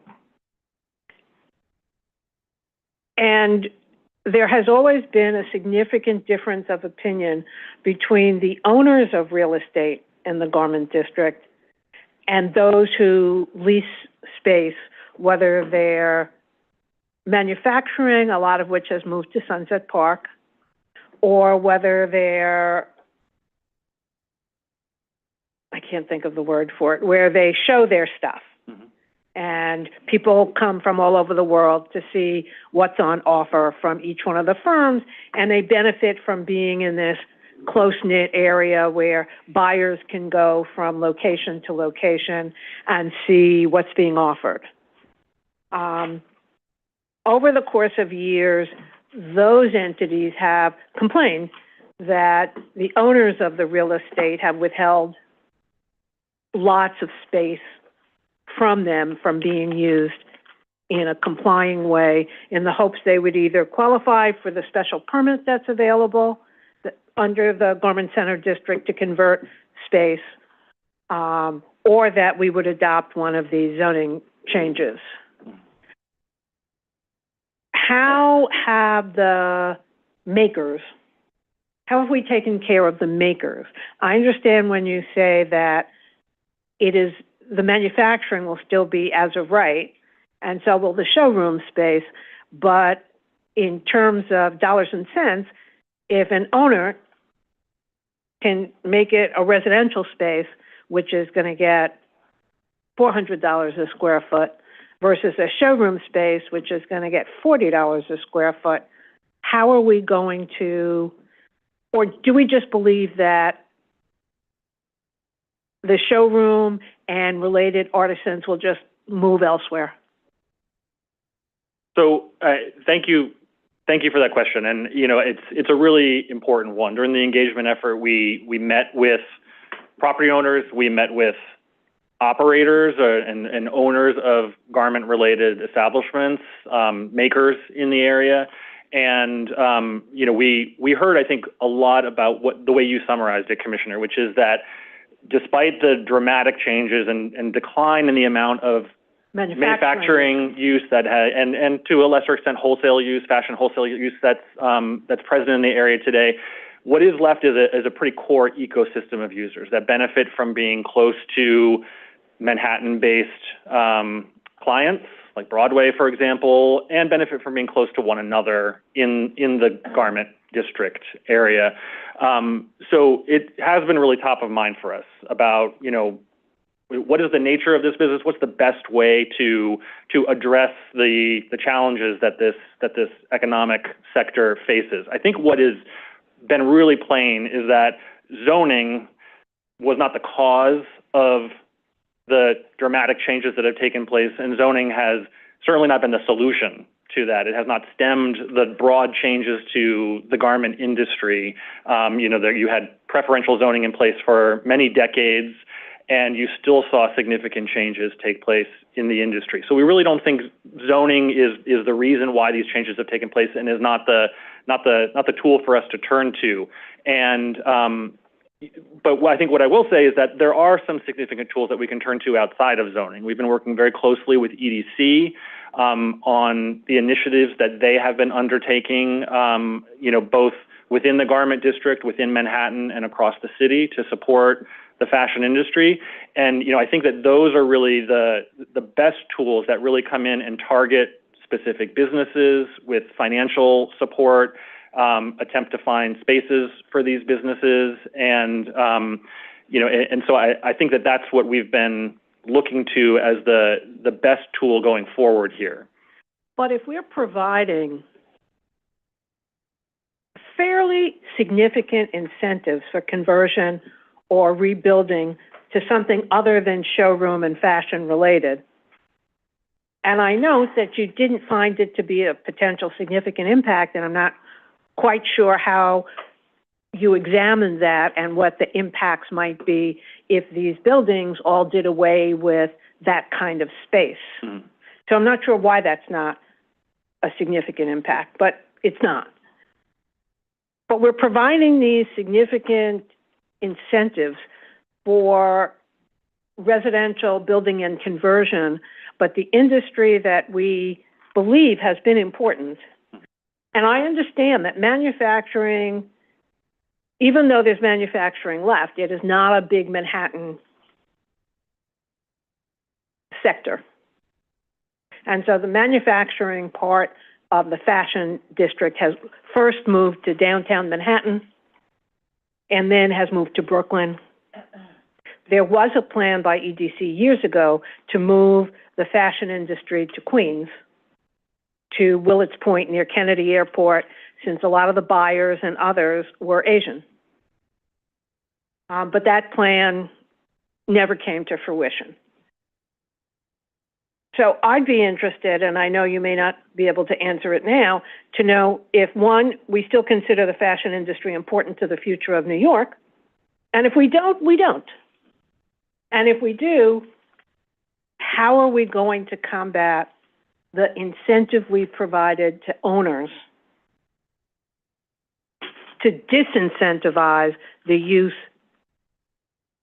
by fashion-related artisans or fashion-related showrooms. I mean, I sew. My mother was a graduate of FIT. We used to go all around that area, and you would be able to get buttons and fabric of all types. You would be able to get patterns. My mother made patterns. There were dozens of related industries, not just for the fashion industry, but for the home user. 90% of those are gone, except in those buildings that still have fashion industry related people. So I'm not just concerned about the artisans, but also about the industries that they relate to, where somebody is making, someone I know has a showroom there and does wedding dresses. And they're always going down the street on 37th, et cetera, to get little gewgaws, so to speak, that go with the wedding industry. So I would like you to address that whole question in a holistic way of what you think is going to happen to those businesses when the owners don't have to have them. Sure. I'll let Andy jump in because I know that he has an important point to make here. But to answer your question, Commissioner, about is this industry important? Yes. I mean, no question. Critically important to the city, the fashion industry. You know, that goes beyond manufacturing and wholesalers, but it also includes, you know, our creative, you know, other parts of our creative sector as well, some of which are office, some of the creative office jobs that have grown up in the Garment District and throughout Midtown South, you know, are related to fashion uses, and the nature of the fashion industry has changed, you know, so substantially that, you know, some of those uses that, you know, were manufacturing in the past are now taking place in office use. So critically important, and you know, EDC again is dedicating the dollars to supporting the fashion industry, including right here in the financial district, you know, at 175 Water Street. You know, you've got, you know, this huge investment in repurposing a 31-story building for fashion, arts, creative uses. So a lot of money going into recognizing the importance of it. Now, to speak to your question about, you know, what we think might happen in this specific geography with the zoning that we're putting into place, I'm assuming that's what you want to talk about. Okay, yeah, good. So when we were conducting our research for this proposal, we were very cognizant of the concerns around the potential for indirect and direct business displacement. So we actually looked at 3 similarly situated zoning districts in and around the study area that had been rezoned in the recent past from manufacturing to allow for residential use. And there was a lot of interesting data points, but I guess the primary upshot of that research showed that both residential units and residential floor area increased at the same time as jobs. So there was we didn't see any evidence that residential use displaced jobs or commercial use. And in fact, in 2 of the 3 zoning districts that we study, we also saw an increase in industrial jobs along the same period. What were those districts, just out of curiosity? We looked at the M16D district that is in the Southwest Study area. We looked at the C64M district that's just to the west of the Northwest Quadrant, which is in the Special Garment Center district. And we also looked at a C64A district that's just to the south of the study area in the Ladies Mile Historic District. And so we found that the development that did result as a result of those rezonings, the vast majority of it happened on the softest of soft sites, parking lots, parking garages, taxpayers. We didn't see evidence of sort of a large-scale, you know, effort to demolish and replace existing commercial properties. Were the incentives, what was the FAR difference, and was it going from not in the C, there was a residential equivalency, so they could always have residential. In the M16A, there's a residential, is there not? There's a conversion in the M16A. M16D? Yeah, M160. Yeah, so the M16D was rezoned from M15, so it was a 5 FAR district upzoned to 10 for non-residential uses and 12 with inclusionary housing. So it was a significant upzoning. And the same for, the other zoning districts as well. Okay, if you could share that study with us so I could look at it, because it's been a concern for that industry for years, and I'd like to make sure in my mind that I know how we might affect them and what we are offering. Stephanie Shalou, Director of Environmental here at City Planning. The socioeconomic analysis performed did look at specific industries, including the garment industry, and the direct business displacement was around 780 businesses of direct displacement. Only just over 100 of them were garment or manufacturing businesses, of a total of over 7,000 businesses in the study area. So proportionally, it is a very small proportion of the overall businesses in the study area, but as the others mentioned, there are other policy and non-zoning strategies that we think will somewhat address the concerns over these direct displacement. Okay, and EDC will be here to speak about those when this comes back or somebody who... Sure, well, we're more than happy to have EDC come when this returns for hearing to talk about their efforts. And again, they're directing substantial effort and resources into supporting this industry, throughout the city. Okay. Thank you for that. I really appreciate all the work. Now, my second series of questions is about increasing the transit bonus applicability area. So we're going from essentially 500 feet, which is a little over one full block, to 3 or 4 full blocks. How do you envision that working? I mean, right now, many New Yorkers are terrified of the subway, and particularly those long tunnels that could be created by this. How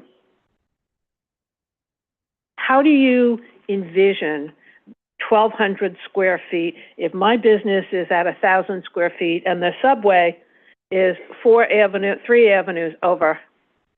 How do you envision I'm going to get people there? Through a tunnel? Well, just to be clear, the way that the zoning for accessibility regime works and the increase in that radius, that doesn't mean that there's a physical linkage between the site that is receiving the bonus and the transit station that is seeing the improvements. It just simply means that we're casting a wider net to capture more sites that can improve transit stations. So, if I'm developing a building here utilizing the ZFA bonus, transit station is over here, I don't have to connect them with a tunnel. There's no physical linkage that's required. It just means that you have the opportunity to improve that subway station at a greater distance from your development site, which means adding elevators to that station, to increase accessibility, is widening platforms. Elevators would require me to own property that the elevator could come down from. They usually are located in the public sidewalk, and you coordinate with MTA to identify what are the necessary improvements that the MTA thinks are important. If I can just jump in and help here for 1 second. You don't need to own the site to improve the elevator. If it's on MTA property, it may be eligible to this point. So even if it's 1,500 feet away, no connection, this would say your improvement of the elevator on MTA property may make you eligible for a bonus on your site. I just want to make sure you all are saying the same thing. Yes. Okay. All right. Yes. And we think it's, really, as you saw in the early part of this presentation, there are, a huge number of transit stations present, both within the Midtown South study area, just outside it, all around it. Increasing that radius within which you can improve transit stations and qualify to improve transit stations, we think holds tremendous opportunity for, especially when you're talking about introducing up to 10,000 new people, or as many as 10,000 new people into this area. Being able to get improvements like widened stairways, elevators for ADA accessibility, widened platforms, all those things are, we think, an incredibly positive move to make here.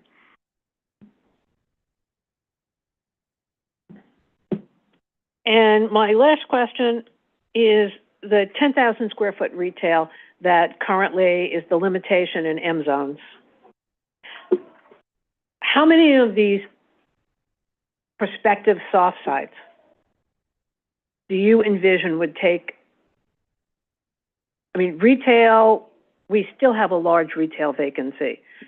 How many sites do you really envision would be able to use more than 10,000 square feet of retail? And I understand when you point to the Ladies Mile and the extension of that, but even the Ladies Mile is looking pretty sad these days with numbers of closures. And so why did you feel that that was a desirable thing to do? As a first part of response to your question, Commissioner, I would say that nothing in the proposal requires retail, right? And, I think we all know that the retail has changed dramatically. And the department, has tended to move away from kind of like really strict retail requirements to apply, but rather to do things like require active ground floors to limit, lobby frontages, for example. And this plan does that. It's applying the tiered approach to street frontages, that was adopted as part of zoning for economic opportunity here.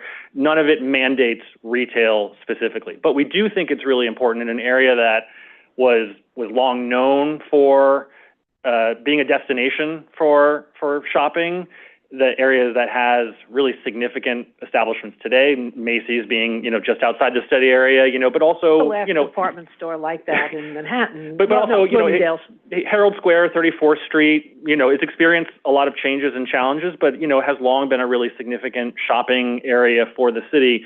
We think that simply allowing for that to take place here, not placing artificial restrictions on retail, which is struggling already, is really critically important. And, you've got building typologies, loft building typologies that support that type of use here. It's very similar to what we did in Soho NoHo when we rezoned Soho NoHo. That area is still a very active shopping district, and we believed that going above the 10,000 square foot limitation was appropriate in Soho NoHo.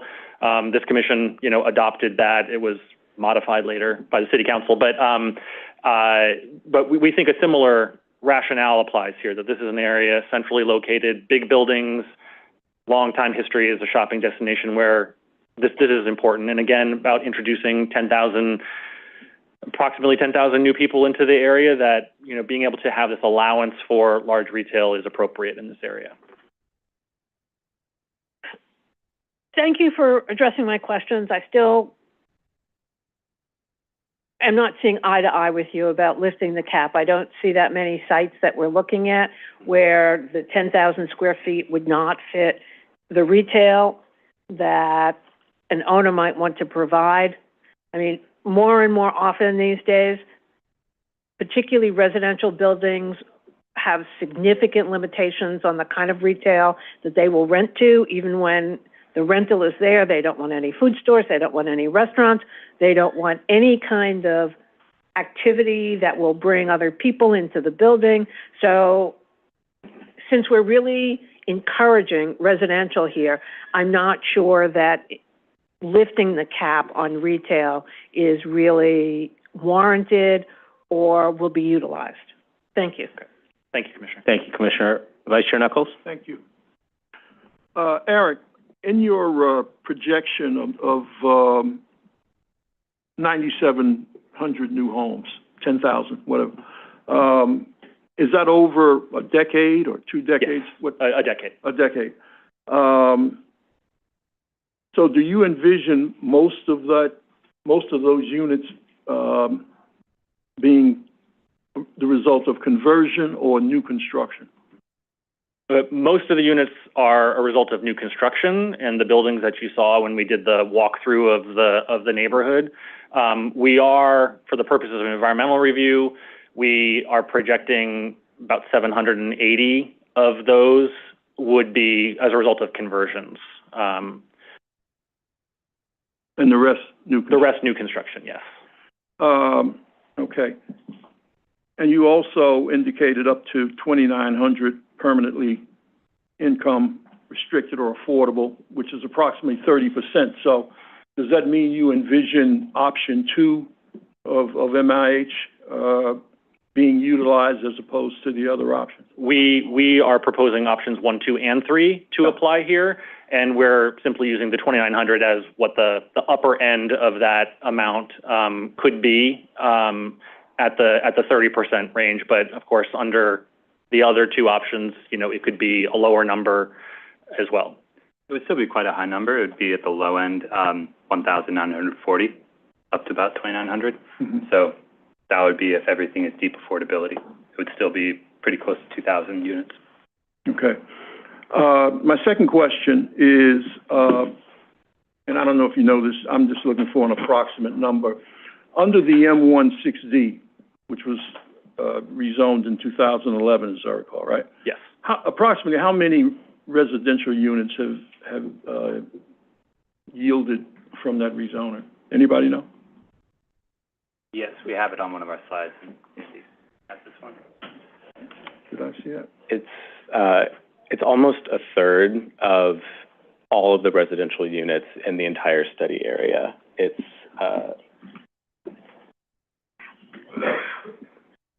right. So about 800. Am I doing math right? Yes. About 800 units resulted from that rezoning. And at the same time, we mapped an inclusionary housing area, so there were a couple of hundred affordable units as well.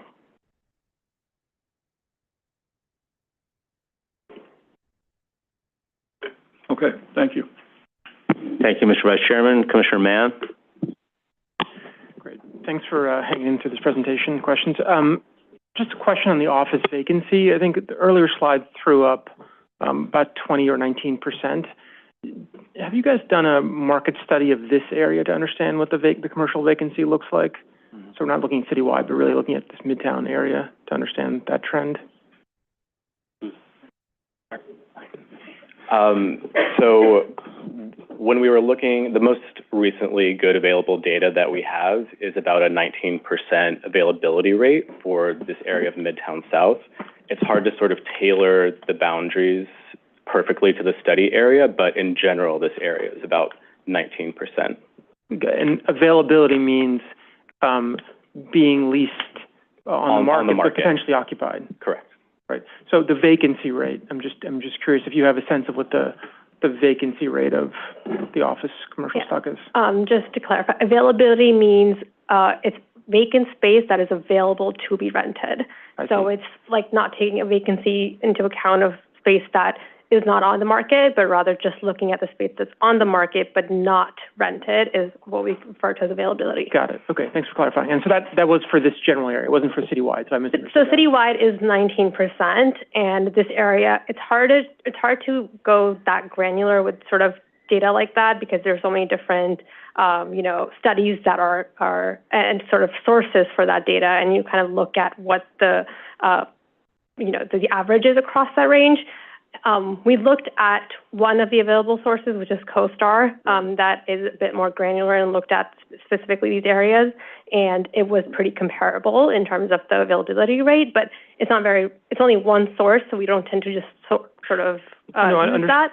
But yeah, it's pretty similar to that. Understood. Yeah, I just think it'd be helpful, as I think Commissioner Benjamin's question about sort of the health of the market here for commercial real estate, just understanding a little bit more what the Midtown South market looks like for different kinds of uses, just so we understand kind of what the trade-offs are of thinking about residential as opposed to commercial. So I think that'd be helpful as we kind of get into the hearing. To follow up on Commissioner Cirillo's question about the boundaries, I think it's noticeable, right, that we're rezoning mid-blocks at higher density than avenues, which is not a customary Manhattan phenomenon, and in some cases significantly more than the avenue. And I'm not objecting to the densities themselves of the mid-blocks, but just kind of understanding the kind of our urban design thinking for this part of town. And it seems to maybe lend itself to the Manhattan Plan points that the chair was making earlier about looking at the corridors as well as an after. But on the C64M just to the west and the M15M just to the south, those are kind of blended commercial manufacturing districts that were left out of this proposal mostly. And so I just wanted to understand a little more kind of how you're thinking about the boundaries of those two areas. Thank you, Commissioner. To answer the first part of your question about the mid-block versus avenue, I mean, it is typical that we map higher densities on avenues and in some cases step down on mid-blocks. As we walk through in the presentation, though, the existing built context in this area, you've got very high density buildings, on the avenues today. You have high density buildings on the mid-blocks today. So, one of the things we look at is, how districts look on paper as one thing, but we also look to existing context as well to inform what the appropriate densities are. And we do think that the higher densities on the mid-blocks are supported here. Maybe we'll return at some point in the future to look at the avenues here as well for zoning opportunities. But I think as we talked about, the really critical piece that informed our boundaries was where housing is prohibited today. And we really wanted to get in and hit at that particular issue, which is why we're targeting the M districts as our proposal today. And then, I think I'm forgetting the second part of your question. I'm sorry. Yeah, just the C64M. The C64M and the M15M, yes. So just first with the C64M, we are addressing the C64M as part of MSMX. It's not within the boundaries of rezoning. It's an area that already allows residential today. It has a limitation on residential. In larger buildings, there are restrictions on the ability to convert to residential, but residential is allowed on smaller sites as of right today in the C64M. And you can see that just to the west of that northwest quadrant there, that C64M district. As part of MSMX, we are basically taking what was done through City of Yes for Housing Opportunity and continuing that effort. We're removing those restrictions on conversions to housing in the C64M district. So it is part of this proposal. We're not planning to rezone it. It's a text-based change rather than a zoning map change. Understood. I think it might be helpful to reflect that on the map, though. Yeah, sure. And then the M15M district that is farther south near Union Square. The reason why that wasn't targeted was that it really begins to fall outside of what we begin to think of as Midtown South as a neighborhood. It's much closer in the orbit of Union Square, and so we, made the decision to draw the boundaries, at a specific point in time. Again, it is an area as an M island that exists in a sea of mixed use that, has the same kind of conditions as Midtown South. It might be one that we come back to in the future. Okay. Yeah, it sounds like that maybe was a public feedback point then, because again, I'm not totally understanding the rationale for keeping out an M zone in Midtown South-ish. Again, as you noted earlier, boundaries are sort of somewhat flowable between neighborhoods. Mm-hmm. So was that because of public feedback that the M15M was not included? It was not because of public feedback. It was a decision on the part of the department to focus on a neighbor, a group of areas that we felt were, shared characteristics as part of Midtown South. Got it. I would also just note that the M15M district does permit housing today. There are preservation and conversion requirements, but a new build, you could construct housing today, which is slightly different than most of the MSMX plan area. Right. No, I don't want to quibble, but the M160 allows residential, so does the C64M. So these, distinctions are not that. Sure. Yeah. The M160 clear. Was just sort of tied to, the area adjacent, which is M16, which didn't permit any housing. But yes. Yeah, so I think and those areas seem like they're, potential study opportunities then. Just one other question on the public realm, again, to piggyback on Commissioner Cerullo's point here.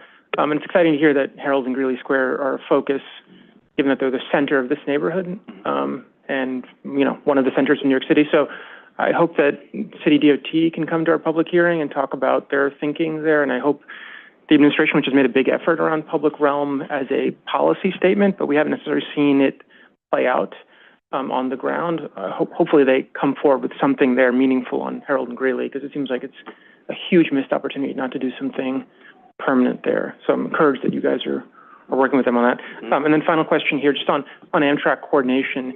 Have you all spoken with the Gateway team to just confirm that as they think about the Penn expansion project, there's nothing here that impedes their thinking? Mm-hmm.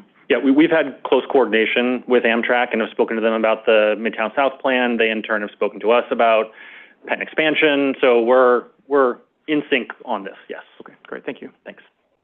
Thanks, Commissioner. Commissioner Osorio? Thank you, Chair.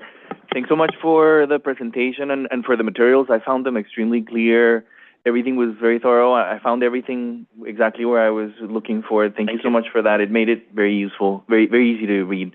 I have a couple questions. The first, I'm going to leave some questions for later because they're related with the energy and efficiency and sustainability standards. I want to focus on the DEIS for now. And so going back to Commissioner Benjamin's questions, in terms of neighborhood character, and also, thank you for your response and clarifying that, all you can do at this point is really sort of like stick to what the SECR 2021 manual requires. But given the magnitude and the potential implications of what can happen here, I want to engage in maybe like a little more of a substantive conversation in terms of how can we anticipate what could potentially happen. Not what we know, we can say it's a significant adverse impact, but what you very clearly documented, are potential indirect impacts on open space and displacement. And so in terms of displacement, according to the neighborhood character chapter, it's correct me if I'm wrong, there could be potentially direct displacement of 91 residents in 50 or 54 dwelling units. So, I would love to understand a little bit, and I also understood that, there's a long time between now and the final EIS where the mitigation strategies will be fully fleshed out. But I'm really hoping that we can turn this into an opportunity for comprehensively addressing those potentially displacements. Given the fact that this is primarily about guaranteeing access to affordable housing, I think that should be sort of like upfront. The twin sister of this has to do with the estimated 5,304 employees and in 779 firms that could potentially be displaced again.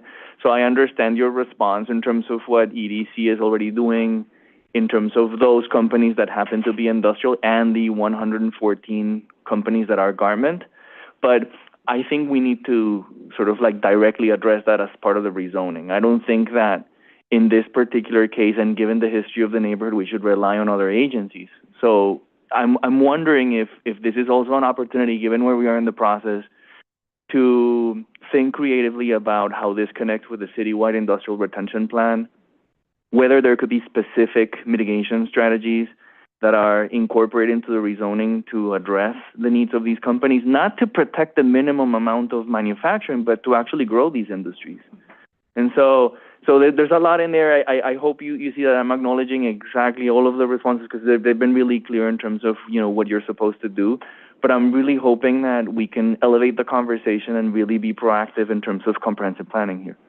Yeah, I'll just add one thing, and thank you, Commissioner, for keeping track of all of our responses, that the department is investigating what types of businesses would be, able and likely to relocate within the study area and providing resources and zoning tools to ensure that they can to, retain as many businesses or give them opportunities to upgrade their space and be in a safer, nicer, larger, more up to, Class A kind of location, but that, making sure that we're not introducing any zoning impediments to do so.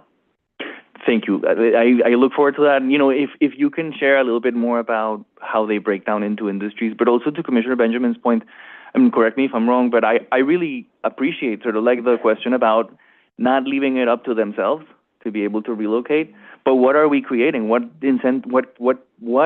support are we creating to help them do that as a priority, Needless to say that the amount of speculation that this rezoning may create could actually be detrimental to keeping these New Yorkers employed. But the other question that I had was about potential impacts on significant, in this case, adverse and indirect impacts on open space. Mm-hmm. And so I know that, you've already alluded to the fact that you're going to be working on some of these, but I also feel that also as part of your response, given the amount of public land here, et cetera, or public assets here, is there an opportunity to make a stronger commitment up front in terms of, okay, here's how much open space can be created? It's clear that the rezoning is not expected to reduce open space, but given the amount of people that will be expected, I think that we need to anticipate that. So I don't know if there's anything that you may already be able to share with us. Otherwise, I'll wait patiently. But I'm just wondering if there's anything you can highlight in that regard. At this time, the DEIS identifies the standard strategies of, improving existing spaces and finding opportunities. As the team mentioned, we're also introducing the special permit for the covered pedestrian space, which would allow folks to utilize on-site space to create publicly accessible open space. So we think that would offset some of the demand, but we're working with our capital planning team and others to identify some other capital strategies for improvements. Thank you. I would appreciate that, and specifically highlight what the city, in addition to sort of like incentivizing the private creation of open spaces, what can the city sort of like commit to in terms of anticipating that demand? And then just finally, just a clarification question in terms of hazardous substances. It's clear, I think, thank you, because this is one of those parts where I really thought you were really clear in terms of explaining the findings of the study, of the environmental impact study, and also highlighting the constraints in terms of how much you can do about it. But because you've already identified that there's going to be the need to mitigate potential residential exposure to soil vapor intrusion, but it's going to be so hard to really regulate that because this is going to be as of right development. So I'm wondering if there's an opportunity to create some type of neighborhood-wide approach to anticipating or addressing that, other than sort of like relying on a building-by-building assessment that will complicate things and, again, will be sort of like as of right development anyways. So how can we anticipate that? Juan, can I amend yours and just say maybe a little E? So exactly. So for all of the projected and potential sites, the zoning action would establish an E designation in the zoning. So that would require new development to be flagged at DOB and to remediate with the Office of Environmental Remediation to satisfy the E designation. The reason that we're not, as you see here, the language not able to preclude the potential for hazardous materials is basically because of the conversion element of the proposal, because we aren't site-specifically identifying these are the 10 or the 20 sites that are likely to convert. Those are the ones where we aren't able to map an E designation because of the non-site specificity, and so the potential for impact is limited to those conversion universe of sites.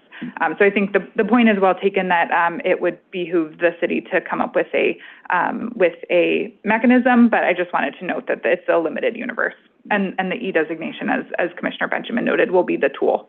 No, thank you. I also appreciate that, and it's just that in this case, defaulting to the E designation, again, sort of like reduces this to a building-by-building case.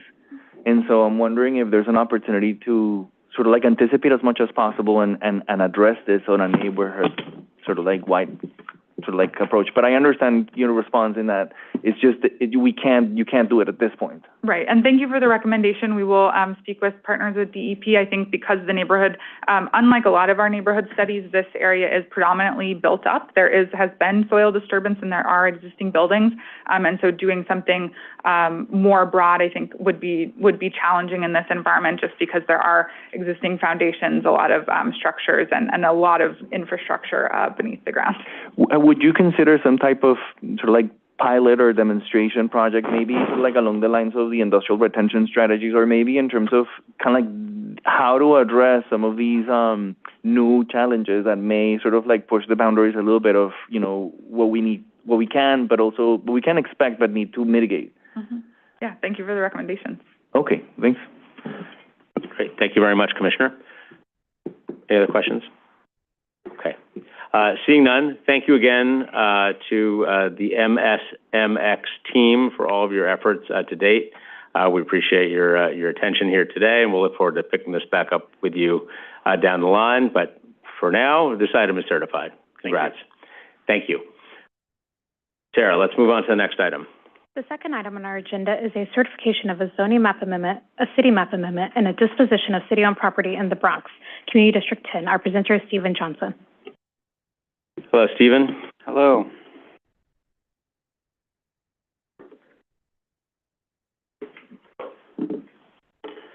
All right, this is an application by Bally's New York Operating Company, LLC, for a city map amendment, a zoning map amendment, and a disposition of city-owned property to facilitate the development of a gaming facility and associated uses located in Ferry Point Park in the Bronx. The City Parks Department is a co-applicant on the project, as they are on all map change actions related to parkland, and the Department of Citywide Administrative Services is also a co-applicant on the project related to the disposition action. In this presentation, when I refer to the applicant, I'll be referring to Bally's. So the project site is located in Ferry Point Park, Bronx Community Board 10. The proposed gaming facility is within a portion of Bally's Golf Course, which is a public 222-acre golf course, which is licensed to Bally's. The proposed gaming facility would be in a 15.7-acre area of the golf course that currently consists of the existing clubhouse and surface parking. There are 3 proposed land use actions. The first is a city map amendment to demap the 15.7-acre area of parkland corresponding to the gaming facility, and to map a city street under the jurisdiction of the City Department of Transportation in an area referred to as Ring Road, which is currently within Ferry Point Park and under the jurisdiction of Parks Department. The applicant is proposing to widen and make improvements to this existing ring road to DOT standards. The ring road is the only vehicular access connection into the existing and proposed development and directly connects to the southbound and northbound Hutchison River Parkway service roads. The second action is a zoning map amendment to map a portion of the development site related to the gaming facilities of C84 zoning district, which permits the gaming use. The third action is a disposition of non-residential city-owned property to facilitate the transfer of a non-exclusive access easement over a Parks Department waterfront access road, so the applicant can then access that road into the proposed development. These actions, in conjunction with the recently adopted text amendment, would allow the state to consider a Bally's gaming application for a gaming license. If the applicant is not awarded one of the 3 gaming licenses, they would not pursue the project, and the development site would remain as parkland. So this is the agenda of the presentation. We have about 44 slides. Moving quickly through these slides that you guys have seen many times. The gaming facility text amendment was adopted in April of 2024 and permitted the gaming use in certain commercial manufacturing districts for the first time. And the text amendment does not allow any future casinos or gaming facilities, only these related to these 3 licenses. An approval by the Gaming Commission via the Gaming Facility Location Board shall be deemed to have satisfied all applicable regulations of the zoning resolution. Now, the Gaming Commission created the Gaming Board to oversee the process to review these 3 remaining gaming licenses for the downstate area. They established a new citing and review process, which includes the 6-member Community Advisory Committee, or CAC, that will review and vote on each gaming facility application based on the site's location. Now, each CAC is subject to the open meetings law. They must hold public hearings, issue a finding, establishing support, and have a 2/3 vote approval by the 6 members to advance the application. This map shows the 9 gaming facilities in New York City. There's also one on Long Island and one in Westchester. The 4 highlighted projects represent the projects that have additional actions that are not covered by the text amendment. The Bally's application is the final one of the 4. The state's schedule has applications being submitted to the state by July 27th of this year, which also starts the CAC review process, and all applications submitted to the board must have local zoning approvals in place when the board receives them in September of this year. So moving on to the area overview. So Ferry Point Park was initially a 171-acre parcel that came under jurisdiction of the Parks Department in 1937 in order to build the Bronx Whitestone Bridge, which opened 2 years later. The park is built on either side of the Whitestone Bridge and the toll booths. The park was expanded to its current 413-acre area in the 40s. The eastern portion, as you can see on the photo on the right, the eastern portion of this park was operated by the Department of Sanitation as a solid waste landfill from 1952 until it closed in 1970. The Sitting Planning Commission approved the major concession for a golf complex in 1999, and the public 220-acre 18-hole golf course opened in 2015. In December 2022, New York City ferry service began to this area with the opening of a new landing at Ferry Point Park on the Soundview route. Here's the Department of Finance tax map. It shows the casino and hotel development site in the dashed red line. Now, the dashed blue line represents the Ring Road area, which is under the jurisdiction of Parks and is proposed to be a mapped city street. The project area is in the black dotted line, and that includes the area to be rezoned as a C84 district, which is in the solid black line. We have our area map here, and it shows the proposed development site within the park. There's an R32 and an R41 residential district to the east of the park, which moves into the Throgs Neck neighborhood, and there's the manufacturing district to the north. Castle Hill and Soundview are to the east across Westchester Creek. The park is located in close proximity to major highways like the Hutch, the Cross Bronx, and Bruckner Expressways.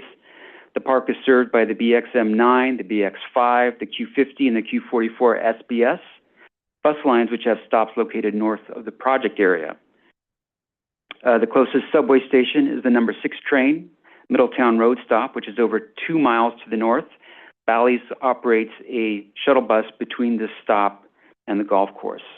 And as I mentioned earlier, there is ferry service on the southwest tip of the park. So before we go through the existing condition photos, I want to show this illustration of the proposed development for context. The development is shaped similar to a boomerang. You can see the proposed new golf house towards the top of the map. It would be located outside of the disposition area. The existing clubhouse is where the proposed casino and hotel is located. The new clubhouse will be designed with Parks Department and subject to PDC review. You can see in the corner which is pointing to the Ring Road. That's the corner of the road coming out from underneath the Whitestone, and that road leads into the circular drop-off area entrance to the casino and hotel. There is a north garage and south garage. There's also a public waterfront park that includes a small parking area. To get to the waterfront park, public uses the waterfront access road, which is related to the easement disposition action that the applicant is seeking. This is an illustration of the proposed main entrance with the circular drop-off area to the casino and hotel. And now we'll be moving on to the existing condition photos, starting from the very north of the site. This is the road for which cars have to use in order to drive into the golf course, the existing golf course, and the proposed development. Here we are looking south at the corner of Schley Avenue and Ring Road with the Whitestone Bridge in the background. You can see it on the left-hand corner. Schley Avenue is the northern boundary for the mapping action. This is where Ferry Point Park begins and where Ring Road is under Parks jurisdiction. Ring Road is a one-lane, one-directional roadway. So continuing south, you can see Ferry Point Park ball fields on the right and the bridge administrative building with parking on the left. The toll booths and security areas for the bridge are on the other side of that building. So we're just continuing south here. This is the image for parking for Ferry Point Park. And the park, again, is on the right.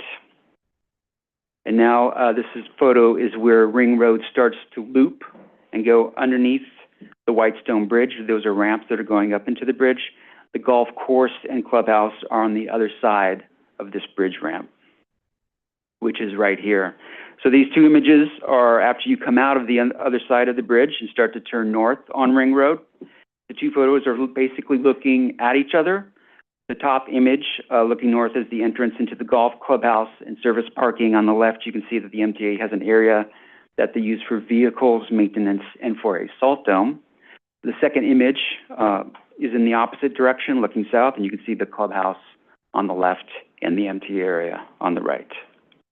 So now we're continuing up north on Ring Road. There's an on-ramp to the northbound Hutchinson River Parkway.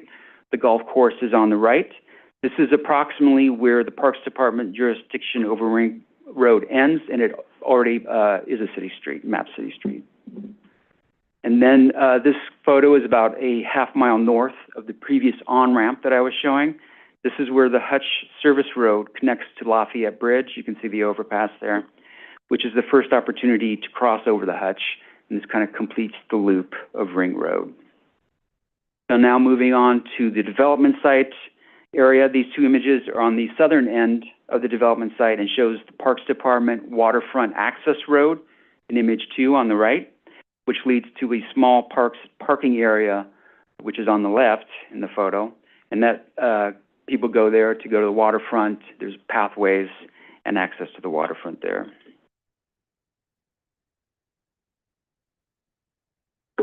So these are photos of the parking area for the golf course, and the clubhouse is in photo number 2.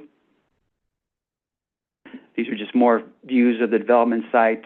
That's the ramp going up to Whitestone Bridge in photo number 2. And then the final images are of the golf course looking east. The Throgs Neck neighborhood is just beyond the golf course, moving eastward. So moving on to the project description, we're starting with an illustration of the proposed gaming facility and related uses at night, looking north from the water with the Bronx Whitestone on the left.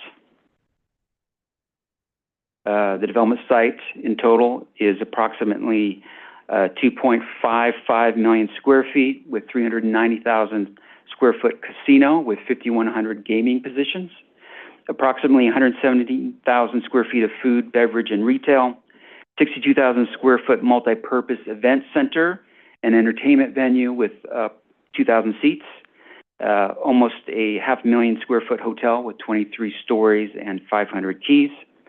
And of course, there's 4,660 parking spaces, including about 1,500 in the south garage and 2,800 in the north garage. So the main casino and gaming area on this illustration is in the lower levels of the larger wing of the development. The hotel is mainly in the blue color, and you can see that the space is predominantly dominated by the parking. So we have a close-up of the northern section of the proposed gaming facility here. Again, the golf clubhouse is at the top and is outside of the disposition area. And it'll have a separate entrance into the golf area for people just wanting to go play golf. There are proposed to be solar panels on the roof, and you can see the event center, which is a 3-story event center above the casino and 7-level parking structure. The proposed gaming facility's ground floor casino includes a mezzanine, and there's areas overlooking the 18th hole there, and you can see views of the waterfront and the river. So this is the southern end of the proposed facility. You can see the widened waterfront access road with a new bike path leading to the small parking area in the waterfront. The parking is marked there as the waterfront parking, and then the access between the Whitestone Bridge and the proposed development. So this is the existing condition view from the Bronx Whitestone Bridge. You can see the clubhouse with the surface parking around there with some cars. And here it is with the proposed development from a similar angle. And here it is with the building heights on top of that. So the building heights are measured from above mean sea level. By way of reference, the casino entry level is 35 feet above mean sea level, and the height of the top of the bridge, of the Whitestone Bridge, is 377 feet above mean sea level. The gaming facility's 23-story hotel, topped with a rooftop restaurant and VIP suites, will rise to approximately 280 feet, and then it'll start to tear down, and then the massing will step downward towards the water, the perimeter of the park, and slope into the golf course. In connection with the development of the proposed gaming facility, Bally's will make improvements to Ferry Point Park, which may include the reconstruction of the existing soccer fields, cricket fields, a new playground, enhanced park lighting, landscaping, improvements to existing trails, and new pathway connections. These improvements will be determined in consultation with the community board, local elected officials, and Parks Department. The applicant is also proposing transportation improvements, including the ones I mentioned earlier related to the widening of Ring Road, as well as new MTA bus stops, upgrades to the ferry shuttle service, and new ped and bike lanes. The proposed gaming facility is planned to be a gold LEED certified building and incorporate design choices addressing resiliency, including but not limited to the installation of solar panels, green roofs, and green walls. The applicant is also proposing that the building will meet the standards in other LEED categories, including transportation, waste and energy efficiency, and waste management. And finally, for their improvements, the applicant will build the new golf clubhouse, approximately 16,500 square feet, including banquet space, locker rooms, a golf pro shop, and their own parking spaces. So now just moving on to the actions. So the first is the city map amendment, which has two parts. The first is to demap the 15.7 acre area of parkland corresponding to the proposed gaming facility and allow its disposition to a private party. And the second is to map a city street under the jurisdiction of the Department of Transportation. Ring Road is currently mapped as a park within Ferry Point Park and under the jurisdiction of parks. The applicant is proposing to widen and make improvements to the existing road, which includes vehicular and pedestrian improvements. The zoning map amendment, the applicant is seeking this amendment to map a C84 commercial district on a portion of the development site. The C84 permits commercial uses with a maximum FAR of 5 with no residential uses. The applicant has stated they will not exceed the 5 FAR. The applicant is also seeking a state alienation legislation authorizing use of the approximately 15.7 acre disposition parcel for a non-park use.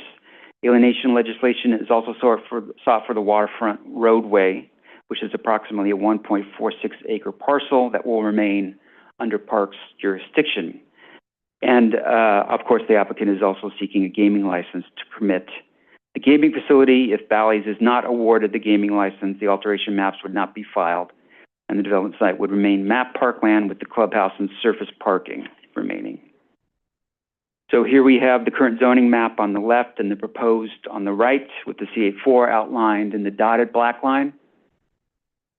And the final action, the disposition of non-residential city-owned property to a portion of Lot 1, Block 5622, for approximately 43,000 square foot non-exclusive access easement over the waterfront access roadway. The roadway in this illustration is in green, and the action is so the applicant can have access to their loading areas and their parking garage, et cetera.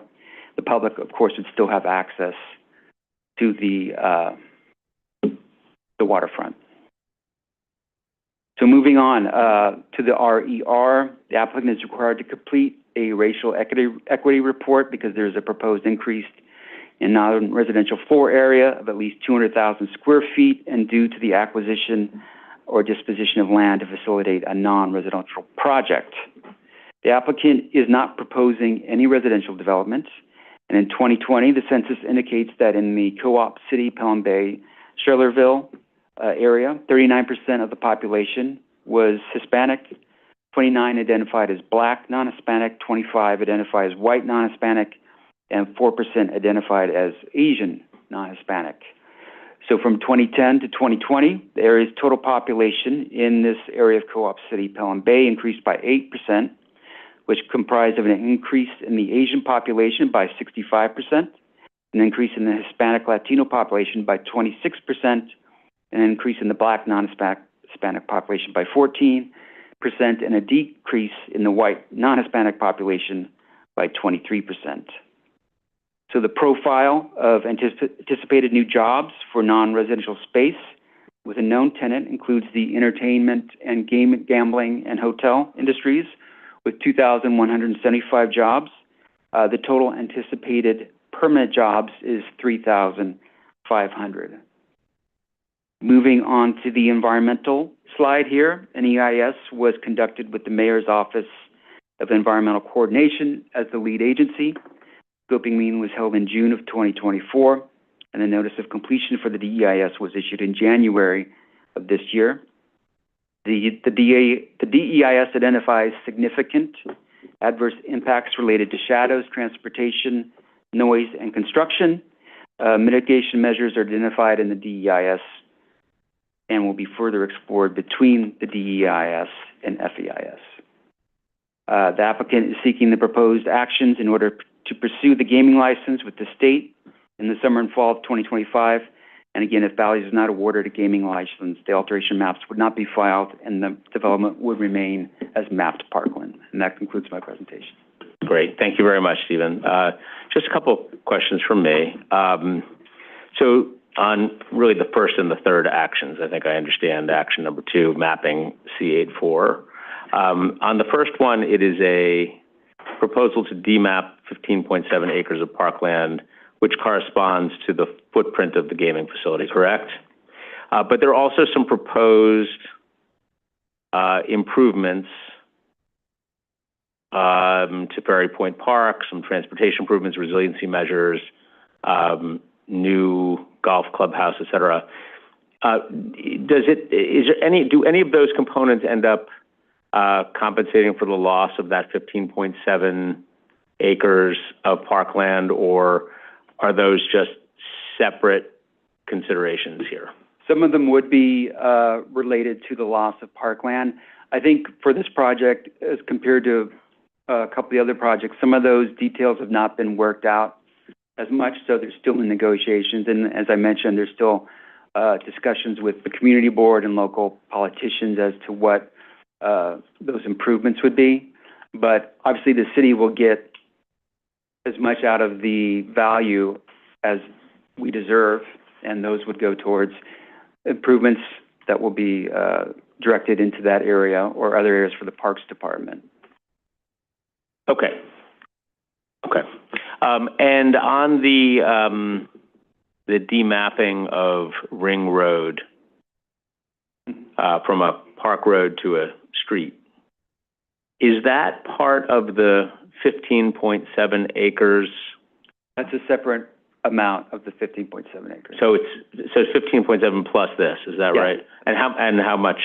I don't have that in my notes right now, but I'll get that. And okay. But it virtually functions as the only access point to the existing golf course and the park. It's just under Parks jurisdiction at this time. I see. So right. So it's serving as a road. Yeah. It serves as so a it's road. It's not a loss of parkland if changed from a park road to a city street. Is your point? Is that right? Yeah. Okay. Basically, what my point is also we did a study of that area a few years back and recommended making that map city street. Okay. Separate from this application. Yeah, it would nothing to do with this application. Okay. And then last question on the non-exclusive waterfront access easement. Mm-hmm. So the piece of the access road here that we're talking about a disposition of city-owned property for the purpose of an easement is already, it's a publicly accessible roadway, correct? Yes. So the applicant here could make use of that roadway if this were to be a casino or not, or the point is this is publicly accessible. Right, and that's the road in photo number 2 there. So what necessitates the need for the easement on top of the existing public access for that road? So it's so they can always have access to their casino, hotel, and all the related uses to their development. They don't want to be in a situation where something happens where they can't get access to their garage, their facilities. So they just want to ensure that they can have an easement there. Okay, and we need a disposition of city-owned property for the purpose of that easement. It's not a full disposition of the street. It is a disposition for the purpose of an easement. That's right. Okay. It's non-exclusive. Okay, understood. Okay, other questions? Okay. Seeing none, thank you, Stephen. We appreciate seeing you again, and we'll look forward to our follow-ups. I feel like I've worn you down with gaming. Yeah. You have no questions for me. This is the last one. Thank you. Oh, sorry, you didn't wear down Gail. Commissioner Benjamin. Yeah, thanks a lot. I have a couple of questions as usual. I'll be very, very quick. One, as I asked in the others, how far has the state legislation been introduced yet? So they're in a similar situation as the other entity that's trying to get the alienation legislation. So they haven't, as far as we know, they haven't advanced yet. but I can get an update from them as to exactly how far along they are. They had some draft language last year, so they're still working on something that they have drafts of things. Yeah, and, well, now, in changing this concession agreement with Bally's, will that be a major concession in terms of the charter and the city planning definition of major concession? So if they change the concession for how long their lease is on the golf course, is that what you're referring to? Yes, and if they change the nature of the activities that are allowed there because of what we're allowing in the C8. So if hypothetically, if they got the license and this was approved, these actions were approved, they can build and operate, and it's approved by the CACs, and everything's approved, they can operate the casino there. But the license for the golf course would likely be renegotiated for an extended period, because they would want to be able, much like the easement, they would want to have, once they put that amount of effort and money into building the development, they would want to maintain control over the golf course. And to allow these new activities that weren't allowed because it was a park. So if you could look into the question of whether those changes would constitute a major concession or an alteration to a major concession, that would have to go through its own. Yeah, I think it likely would. If the alienation legislation goes through and the license is awarded, the site that is where the casino is going to be, that is alienated, will be transferred over to Bally's, and they will attain title.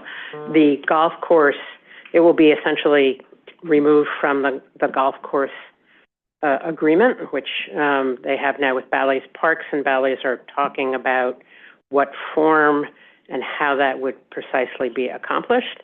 Okay, so it depending on materials that it would be a concession. Well, it may or may not. There's other possibilities, and so there are, I think at this point there's ongoing discussions between, not involving us concerning, but between Parks and Bally's about sort of how that would function.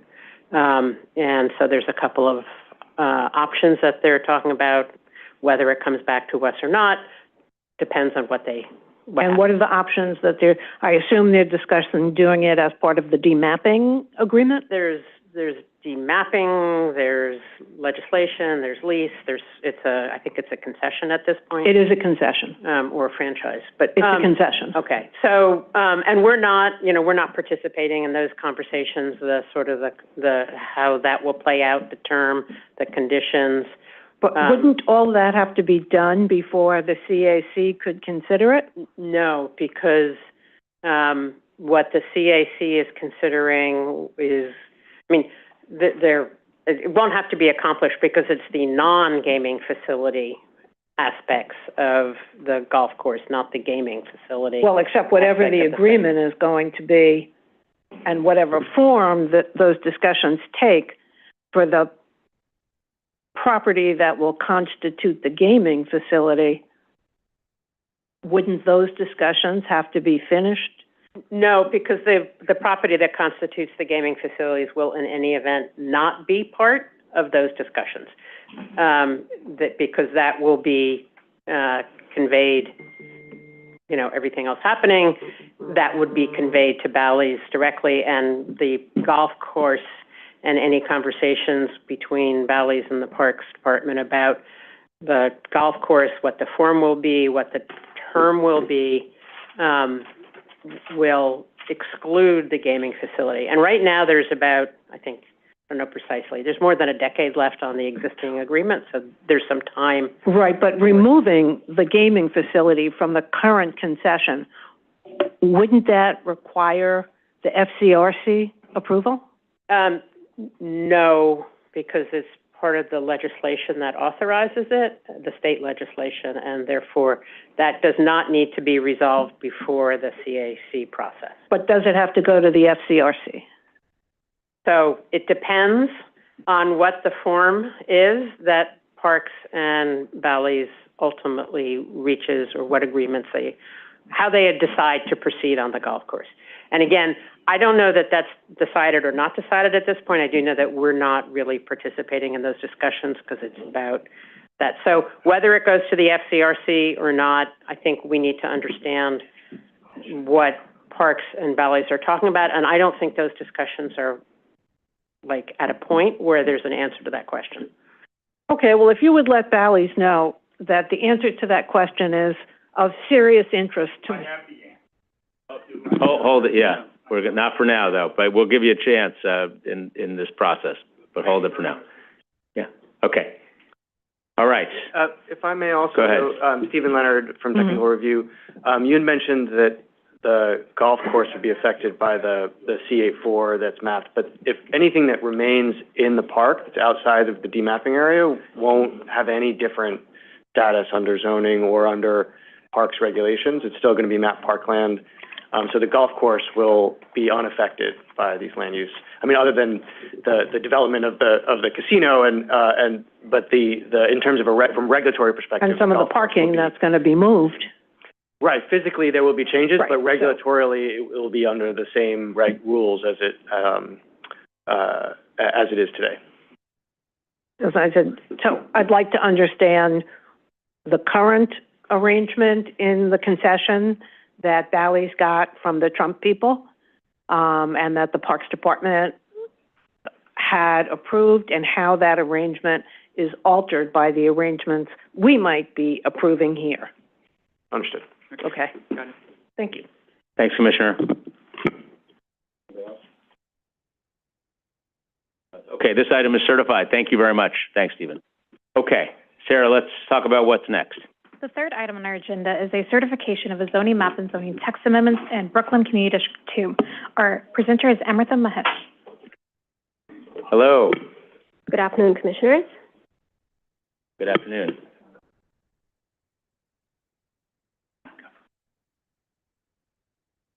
This is a private application to facilitate an 816,000 square foot mixed-use development with 611 apartments, of which approximately 150 to 180 apartments would be affordable pursuant to the MIH program, and 280,000 square feet of non-residential space, including commercial, retail, and self-storage uses. The project area is located in the Wallabout neighborhood of Community District 2 in Brooklyn. The applicant is seeking a zoning map amendment from an M12 district to M16A and M16A R8 and M15 districts, and a zoning text amendment to establish a special mixed-use district and a mandatory inclusionary housing area.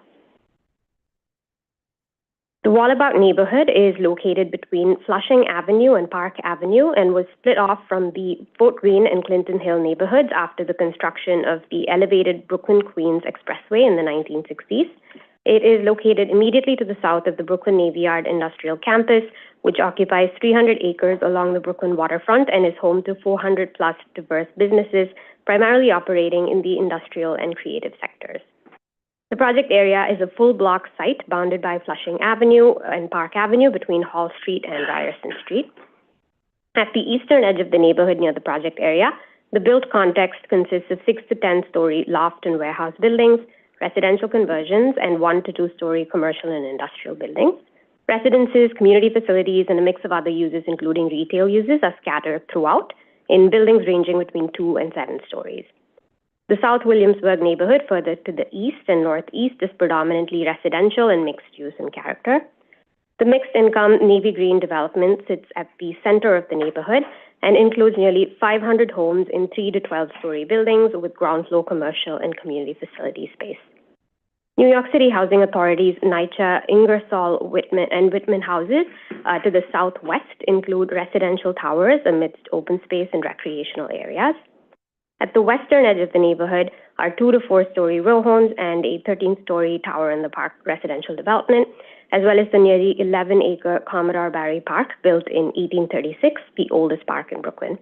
The Susan McKinney School is located along North Oxford Street, and the Walt Whitman branch of the Brooklyn Public Library, PS 67, and the Gotham Health Cumberland outpatient facility are located on a superblock between North Portland and St. Edward Streets along Park Avenue.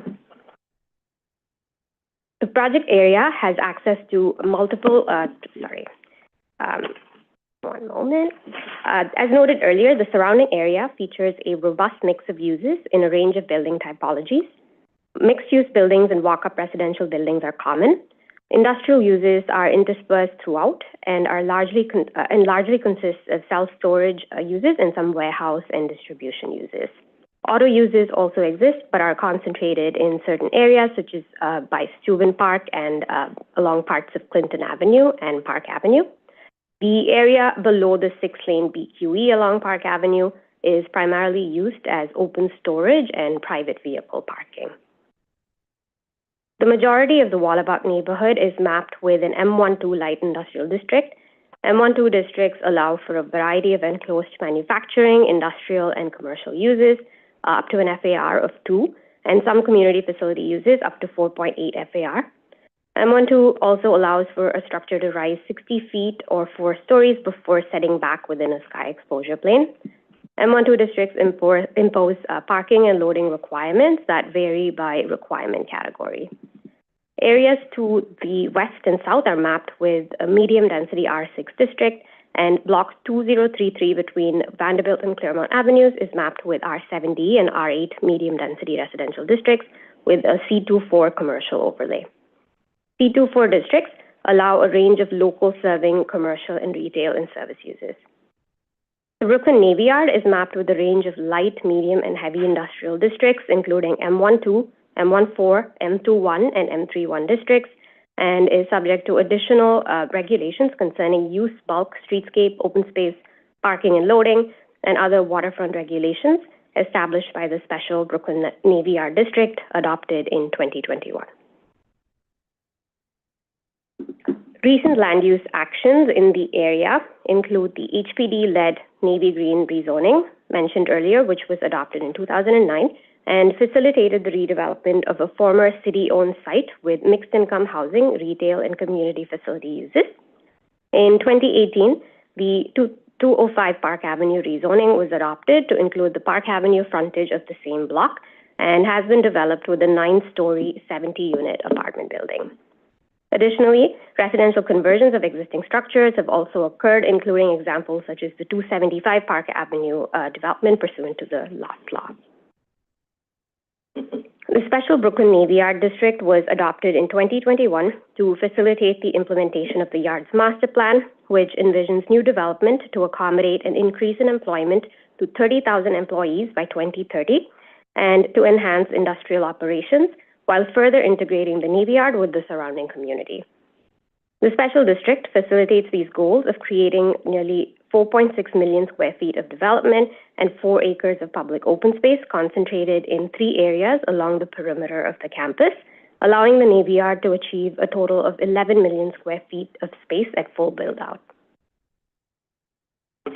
The project area has access to multiple transit options, including the subway, buses, and ferry.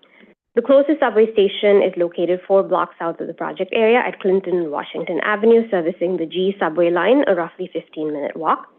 The area is serviced by multiple buses, including the B57, B69, and B62 bus routes, which connects Wallabout to downtown Brooklyn and Queens, Grand Army Plaza in Long Island City, and Greenpoint Williamsburg, respectively. The B67 passing through the Navy Yard connects riders to the York Street Station, Dumbo, downtown Brooklyn, and Windsor Terrace. The New York City East River Ferry has stops near the Navy Yard at Dock 72, and to the northeast at Schaefer Landing in South Williamsburg, with access to Lower Manhattan, Western Queens, and the Upper East Side. The Brooklyn Waterfront Greenway is a 26-mile pedestrian and cyclist route connecting the borough's waterfront neighborhoods from Greenpoint to Howard Beach. The pathway runs directly adjacent to the project area along Flushing Avenue and is a completely separated 2-way bicycle path along this portion of the route. And the BQE Interstate 278 is an arterial highway elevated approximately 30 feet above grade with a width of 160 feet along this stretch of Wallabout. The BQE runs 1 block south of the Navy Yard with approximate access ramps and is the only highway that allows freight trucks in Brooklyn, providing important freight access for the borough and region. The project area is not located within the FEMA-designated 1% or 0.2% annual chance floodplain. However, it is located within the 2080s projected future floodplain. The majority of the Navy Yard and portions of the surrounding area are located in the 1% annual chance floodplain. The project area is located within the State and National Register of Historic Places that listed Wallabout Industrial Historic District, an approximately 4.5 block area established in 2012. 9 buildings in the project area are contributing resources. This is an aerial image facing east.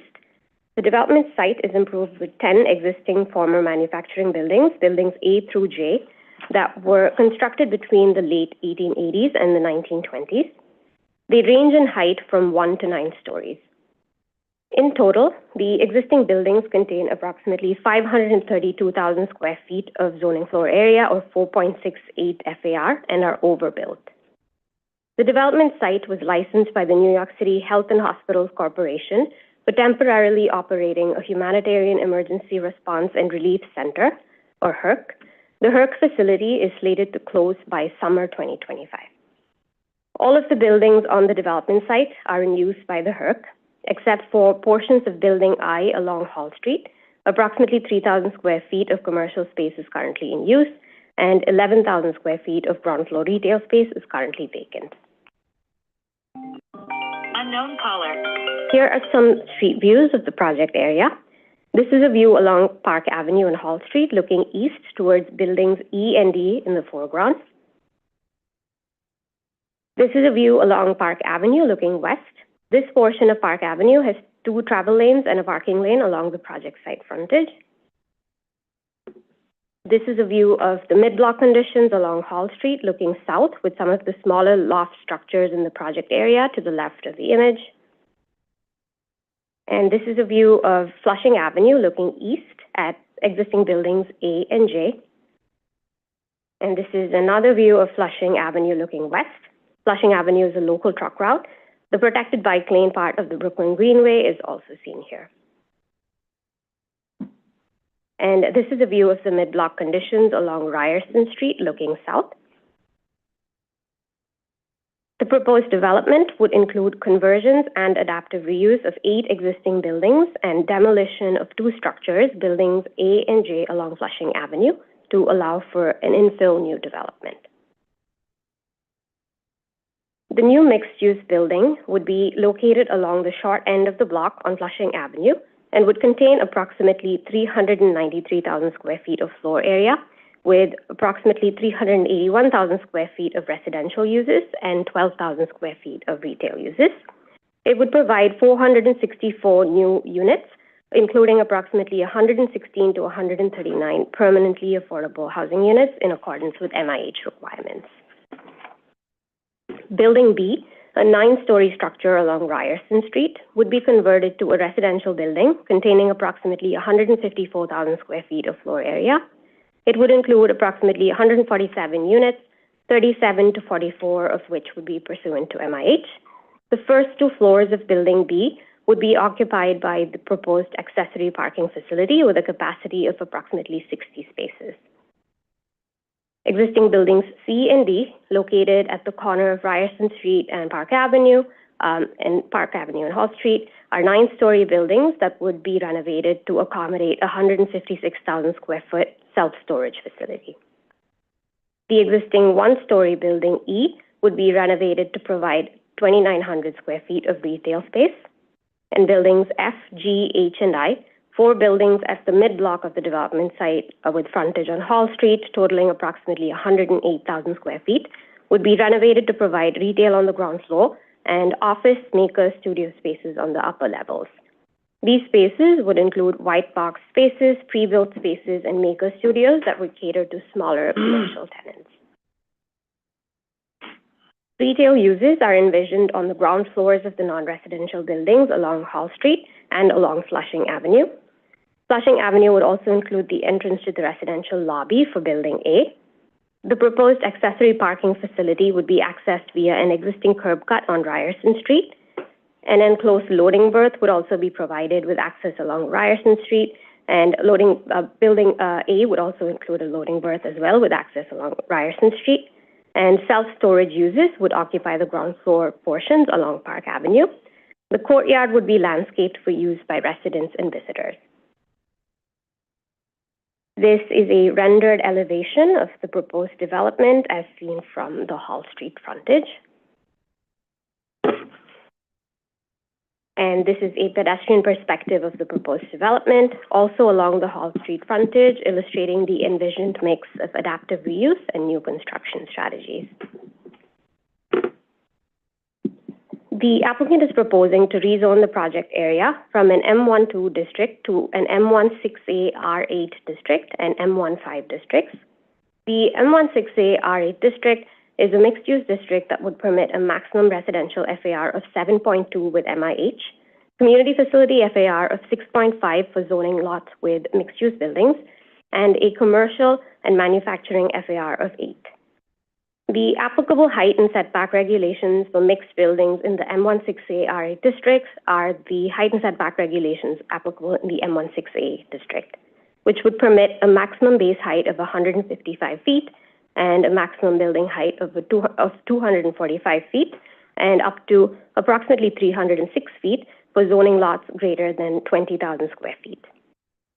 The mid-block portion of the project area along Hall Street would be mapped with an M15 district.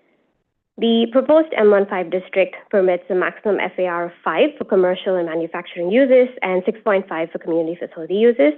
M15 allows for a structure to rise 85 feet or 6 stories before setting back within a sky exposure plane. The project area is located in the inner transit zone within the greater transit zone. No parking is required for residential uses, as well as for the proposed non-residential uses in the M16 district with an A suffix within the greater transit zone. Additionally, no parking is required for portions of the project area proposed to be mapped with an M15 district.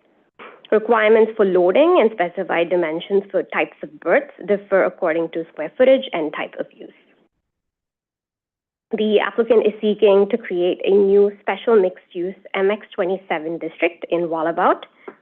The applicant is proposing to establish a mandatory inclusionary housing area with options 1 and 2 within the project area.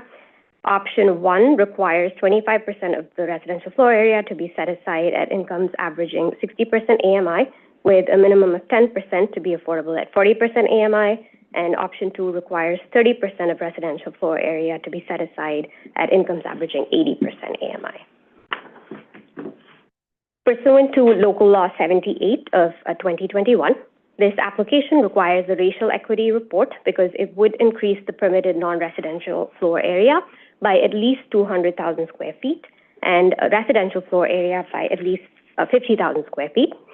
The project area is located in the Brooklyn Navy Yard Neighborhood Tabulation Area, NTA, which is a non-residential NTA, which did not meet the minimum criteria to calculate displacement risk. However, the displacement risk scores for the bordering NTAs, Fort Greene is intermediate, Clinton Hill is lower, and Williamsburg is higher. The proposed development is anticipated to include approximately 611 units with 184 affordable at an average of 80% AMI.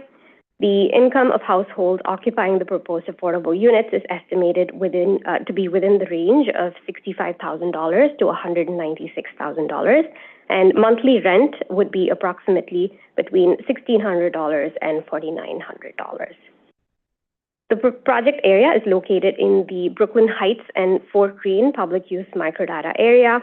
In 2020, Brooklyn Heights and Fort Greene, 12% of the population identified as Asian non-Hispanic, 20% as Black non-Hispanic, 14% as Hispanic Latino, and 47% as White non-Hispanic. From 2010 to 2020, in the Brooklyn Heights and Fort Greene area, Asian non-Hispanic population increased by 109%, Black population decreased by 12%, Hispanic Latino population increased by 11%, and the White non-Hispanic population increased by 40%. From 2010 to 2023, housing units in the Brooklyn Heights and Fort Greene area increased by 38%, and from 2010 to 2020, population increased by 29%. In summary, the applicant is seeking a zoning map and text amendments to facilitate an 816,000 square foot mixed-use development with 611 units, including approximately 150 to 180 MIH units. Thank you. That concludes my presentation. Great. Thank you very much. Let me start with Commissioner Benjamin. Okay, currently, what is this site being used for? It's currently being used as a HERC, a Humanitarian Emergency and Response Relief Center, licensed by the city. And it is the largest of the housing facilities, particularly now that Floyd Bennett Field is closed. Is that not true? That's correct. And where are those people scheduled to go? So we are... Because they just increased it. With the closing of Floyd Bennett, there are now more undocumented persons in this facility than ever before, which is now the largest in the borough. Sure. We are in touch with the Office of Asylum Seeker Operations. We can certainly follow up with them and get you a more specific response. Our understanding is that this facility is slated to close by summer 2025, and there is a transition plan that the city is working on. Unfortunately, for many, the transition plan is that after 60 days, they have to leave. So if we just calculate 60 days from now, anybody who's there can't be there anymore. And this has been a very significant concern to the community, that for many of the people who leave this shelter, they've taken over the park that is across the BQE. And there is a small open space on Flushing that is occupied 24/7 by persons from the shelter, particularly those who are Grubhub drivers or Uber drivers, and their bicycles and scooters are all over. So I think we need to know what's going to happen. The owners of these sites have made a fortune from the city for allowing their facilities to be used for housing of undocumented persons. And there have been lots of, so rewarding them by allowing just this one block to enjoy the new zoning, if we think this is the right zoning for the neighborhood, why didn't we expand it to the adjacent blocks that are between the BQE and Flushing, and that are also zoned M1 districts? Thank you, Commissioner, for the comment. I think regarding the previous comment, we're happy to try to get you more specific responses from OASO. Regarding the second comment, this is a private application being sought by the development team, and their proposed project area is the one block. And this geography or this type of scale is generally consistent with incremental rezonings, but we can certainly take your question to heart and follow up with considerations. Okay, because many times the department encourages a private applicant to expand the area so that it makes sense from a zoning perspective when the adjoining blocks all exhibit the same characteristics. Sure. So I'm curious why we didn't do that here. Absolutely. Thank you. We can follow up. Thank you. Also, in the Puma, are Ingersoll, Whitman, and Lafayette Gardens in the same Puma? They in the Pumas that were considered? That's right. So this is the extent of the Puma, and it does include the 3 public housing communities. The black outline. Right. Then there were 2 things. One, I'm surprised that the white population has gone up so significantly given the population that is in Ingersoll, Whitman, and Lafayette Gardens. And 2, I'm wondering, I know the applicant chose option 1 or 2 and is not choosing the worst workforce, but I would think that the workforce would make more sense here when it's across the street from the Navy Yard, which has a large population of blue-collar workers, to include housing for the people who work there. Thank you for the comments. Commissioner, regarding the first question, we're happy to take a more closer look at the NTA level information if we can and follow up with you. And regarding the workforce option, we will relay that comment to the applicant for their consideration. Okay, thank you. Thank you. Thank you, Commissioner. Commissioner Osorio? Thank you, Chair. Thank you so much for the presentation. I had just a couple very specific questions. One is, I just want to make sure I'm correct in that even though this is an MX proposal, none of the proposed plans include industrial, right? These are mixed commercial, retail, residential, parking, and self-storage, right? That's right, but buildings F through I are envisioned to have more creative uses. The smaller loft buildings, it can potentially include light industrial, which is a permitted use under the proposed zoning, but at this time, it's envisioned as commercial maker spaces. Yeah, I guess my question is, the spirit of the question is that I'm concerned with M2R changes here. I know that we had discussed earlier, a couple of months ago, perhaps when we were discussing environmental economic opportunity, City of Yes for economic opportunity, whether it could be possible to understand what are the larger trends neighborhood-wide in terms of industrial retention and so forth, given what Commissioner Benjamin mentioned in terms of the proximity to the Navy Yard, but also the Flushing corridor, the fact that the surrounding blocks are still industrial. It would be great if you can provide some numbers in terms of, what is that mix? I know that you got us, or that the results of the EAS were negative. I just want to understand what the potential displacement of other businesses could look like here. My understanding is that there is, because of what you said, also to just clarify, there are no, other than the uses, the temporary uses here for emergency relief, there isn't anything else, right? That's right. This is, I believe, a 3,000 square foot commercial space, but other than that, it's primarily used by the HERC and was previously vacant. The applicant had noted some tenanting challenges. But regarding a general sort of development trends in market, land use trends in the areas that are currently M are mostly warehouse uses, distribution uses, and self-storage. There's a lot of self-storage, and there are some smaller businesses as well, and we're happy to find some information for you about that. Yeah, thank you. I appreciate that. And then the other thing is, in looking at the residential mix, I didn't see much information on the unit size, and I was wondering if you can expand on that, but also at the same sense in terms of the affordability levels, this to me calls for deeper affordability and an intentional sort of like approach to connect residential here with where the jobs are or could be.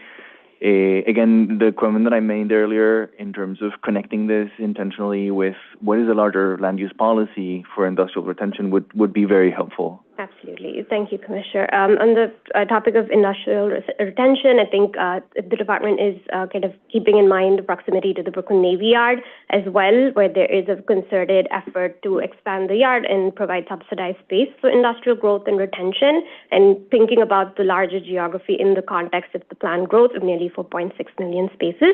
But we can certainly follow up with you with a more concrete response about the larger area, and we will have the applicant elaborate on the unit mix as well. At this time, they have indicated that it's anticipated to be studios, 1 bedrooms, 2 bedrooms, and 3 bedrooms, and that during the outreach process, the community has requested more of family-sized units, 1 bedroom, 2 bedroom, and 3 bedroom.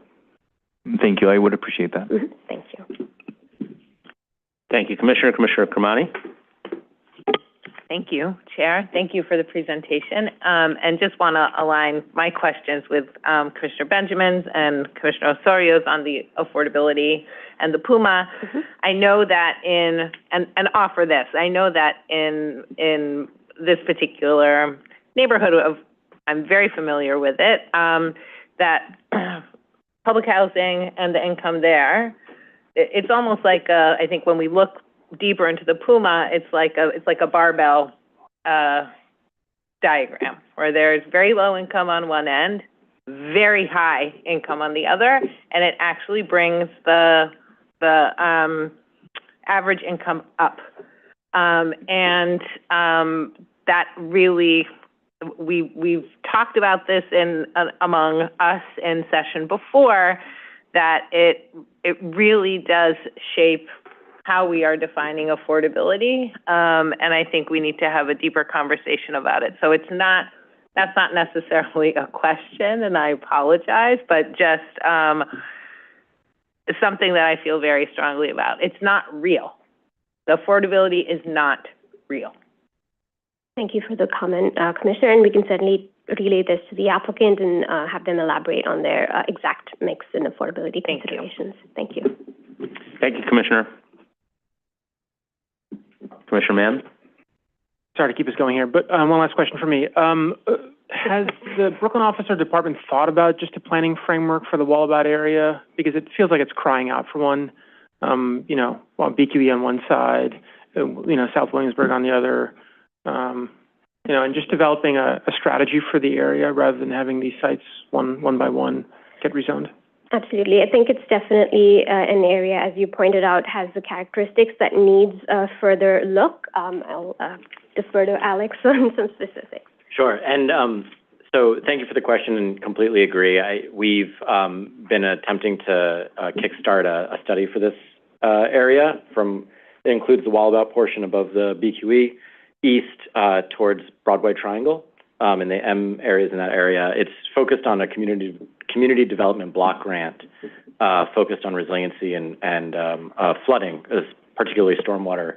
But as part of that, we want to understand land uses, transportation networks, and so on. So I've actually come up here, I think I said it before, but we had some issues as it related to bringing on a consultant as it related to some of our procurement processes that changed at the state and federal level. So we had to go redo our procurement. That's why sorry for getting into the weeds, but there's been delays on that end. Our goal is to start in the next few months once we get our consultant on board.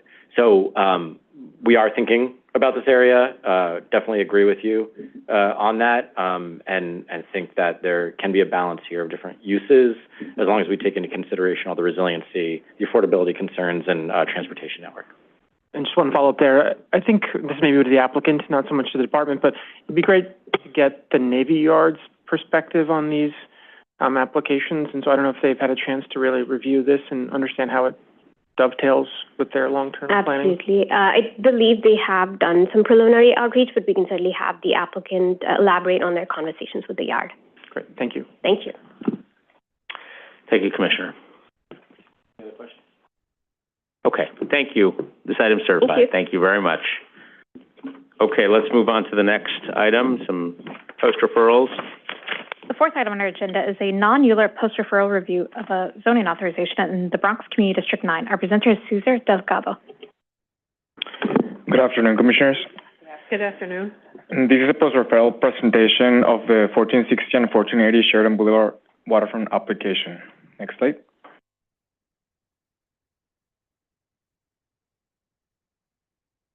Next slide. Thank you. Simon Companies requests a zoning authorization to modify visual corridor required locations to facilitate the development of a waterfront public access area on 1460 and 1480 Sheridan Boulevard in the East Crotona Park neighborhood, Community District 9 at the Bronx. Next slide. The proposed development is in two sites, 1460 Sheridan Boulevard to the north and 1480 Sheridan Boulevard to the south, which are along the recently transformed Sheridan Boulevard and directly adjacent to the also recently renovated Starlight Park. The proposed development consists of approximately 45,000 square feet of public access areas that would contain walking paths, native vegetation, lighting, different types of seating and tables, sound loungers, bicycle racks, fixtures for sensory experiences for kids, and a fitness equipment area for the public's use. The proposed development is a planned follow-up to a previously approved ULURP application approved in 2023.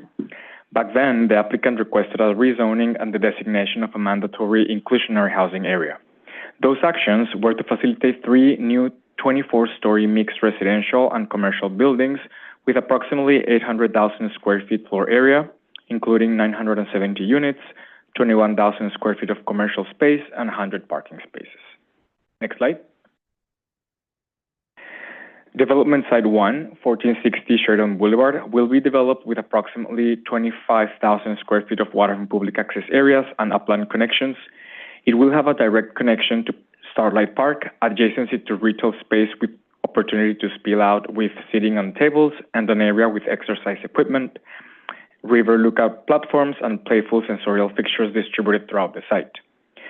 The application for rezoning and MIH approved in 2023 proposed one 24-story building containing approximately 300 units and 5,000 square feet of commercial uses and residential amenities. Next slide. Development Site 2, 1480 Sheridan Boulevard, will be developed with 20,000 square feet of waterfront public access area and upland connections. The waterfront public access area will let a space for future connection to waterfront public access areas in the sites to the north, an open amphitheater, a plaza, river lookout platforms, and playful sensorial fixtures throughout the site. The application for rezoning and MIH approved in 2023 proposed 2 buildings containing 600 dwelling units, commercial uses, residential amenities, and 100 parking spaces. Next slide.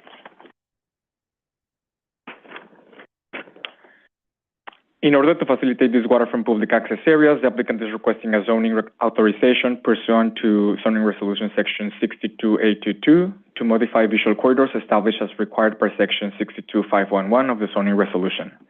The proposed development, Site 2, 1480 Sheridan Boulevard, that you see on the screen, requires 2 visual corridors.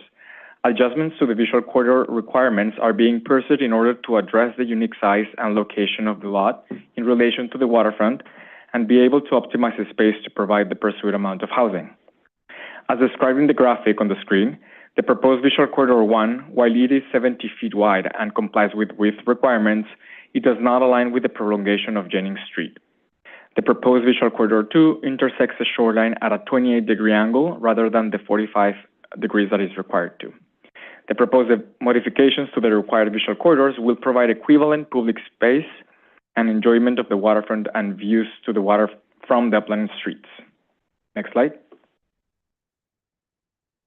The General Board of the Bronx Community Board 9 held a meeting on December 19, 2024 to review this project. The board decided to issue a letter of support with conditions on the proposal.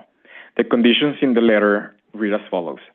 Parking garage updates regarding costs and maintenance to be shared with CB9 as they become available, and best effort commitment to maintain parking management in-house to allow for low and reasonable parking fees. New renderings to be shared with CB9 as they become available. Provide healthy food options for the storefront of retail spaces. Publicly accessible bike racks and bike repair stations. Ensure that the Bronx River Alliance would be invited to regular meetings with the developer and general contractors to provide progress updates. Ensure that the construction does not pollute or damage the river or interrupt the Bronx River Alliance operations. And those were the recommendations. Next slide. That concluded my presentation. Thank you very much for your attention. I will be happy to answer any questions. Okay, thank you very much. Just one question for me. So there's a difference between the view corridors between what was otherwise required and what is proposed.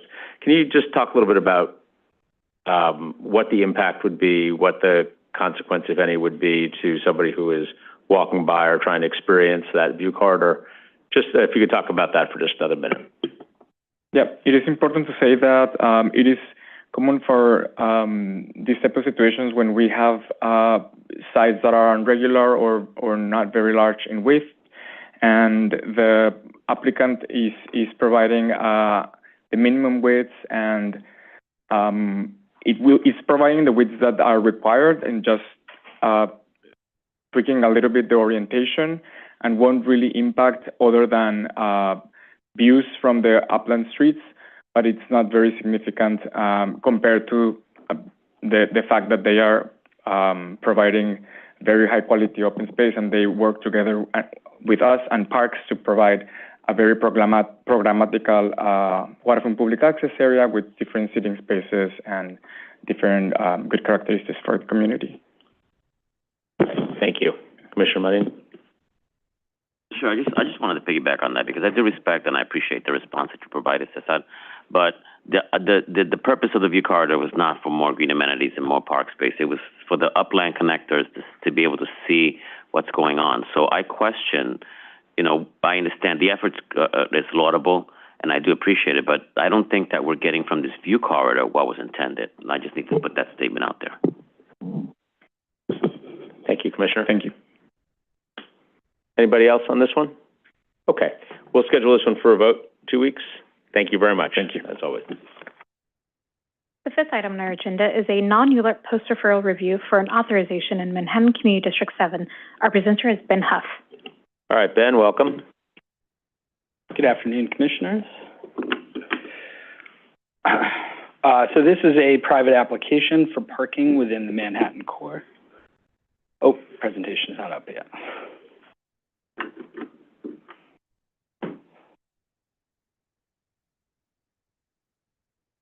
Okay, this application is on behalf of 720 WEA Ventures LLC and Glacial Equities pursuant to Section 13442 of the zoning resolution for an authorization to allow an off-street parking facility with a maximum capacity of 15 spaces.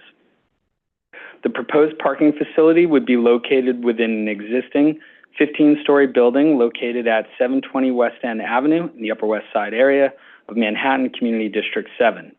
The building, which was built without parking spaces, is located within an R10A zoning district within the Riverside West Historic District Extension 2. As noted, the project site is within the Manhattan core and is undergoing a renovation and expansion that will contain 131 residential condo units when completed. The proposed parking facility is intended to serve as an added amenity for the residents of the building and would provide a safe and convenient place for parking. So, 720 West End Avenue is located on the southwest portion of Block 1243 at the intersection of West 95th Street, a 60-foot narrow street, and West End Avenue, a 100-foot wide street. The site is approximately 20,150 square feet in lot area. There is an existing 15-foot wide curb cut at the site, accessed along West 95th Street. The proposed development site is improved with the 15-story residential building that has an FAR of 4.2. The subject block, Block 1243, includes multifamily residential buildings and ground floor commercial and retail uses along West 95th Street and Broadway. The existing land uses within the surrounding area consist of multifamily residences, mixed-use commercial and residential buildings, commercial and office buildings, and community facilities, including houses of worship. Located generally to the northwest and southwest of the development site are R10A and R8 zoning districts that mostly contain multifamily residential elevator buildings.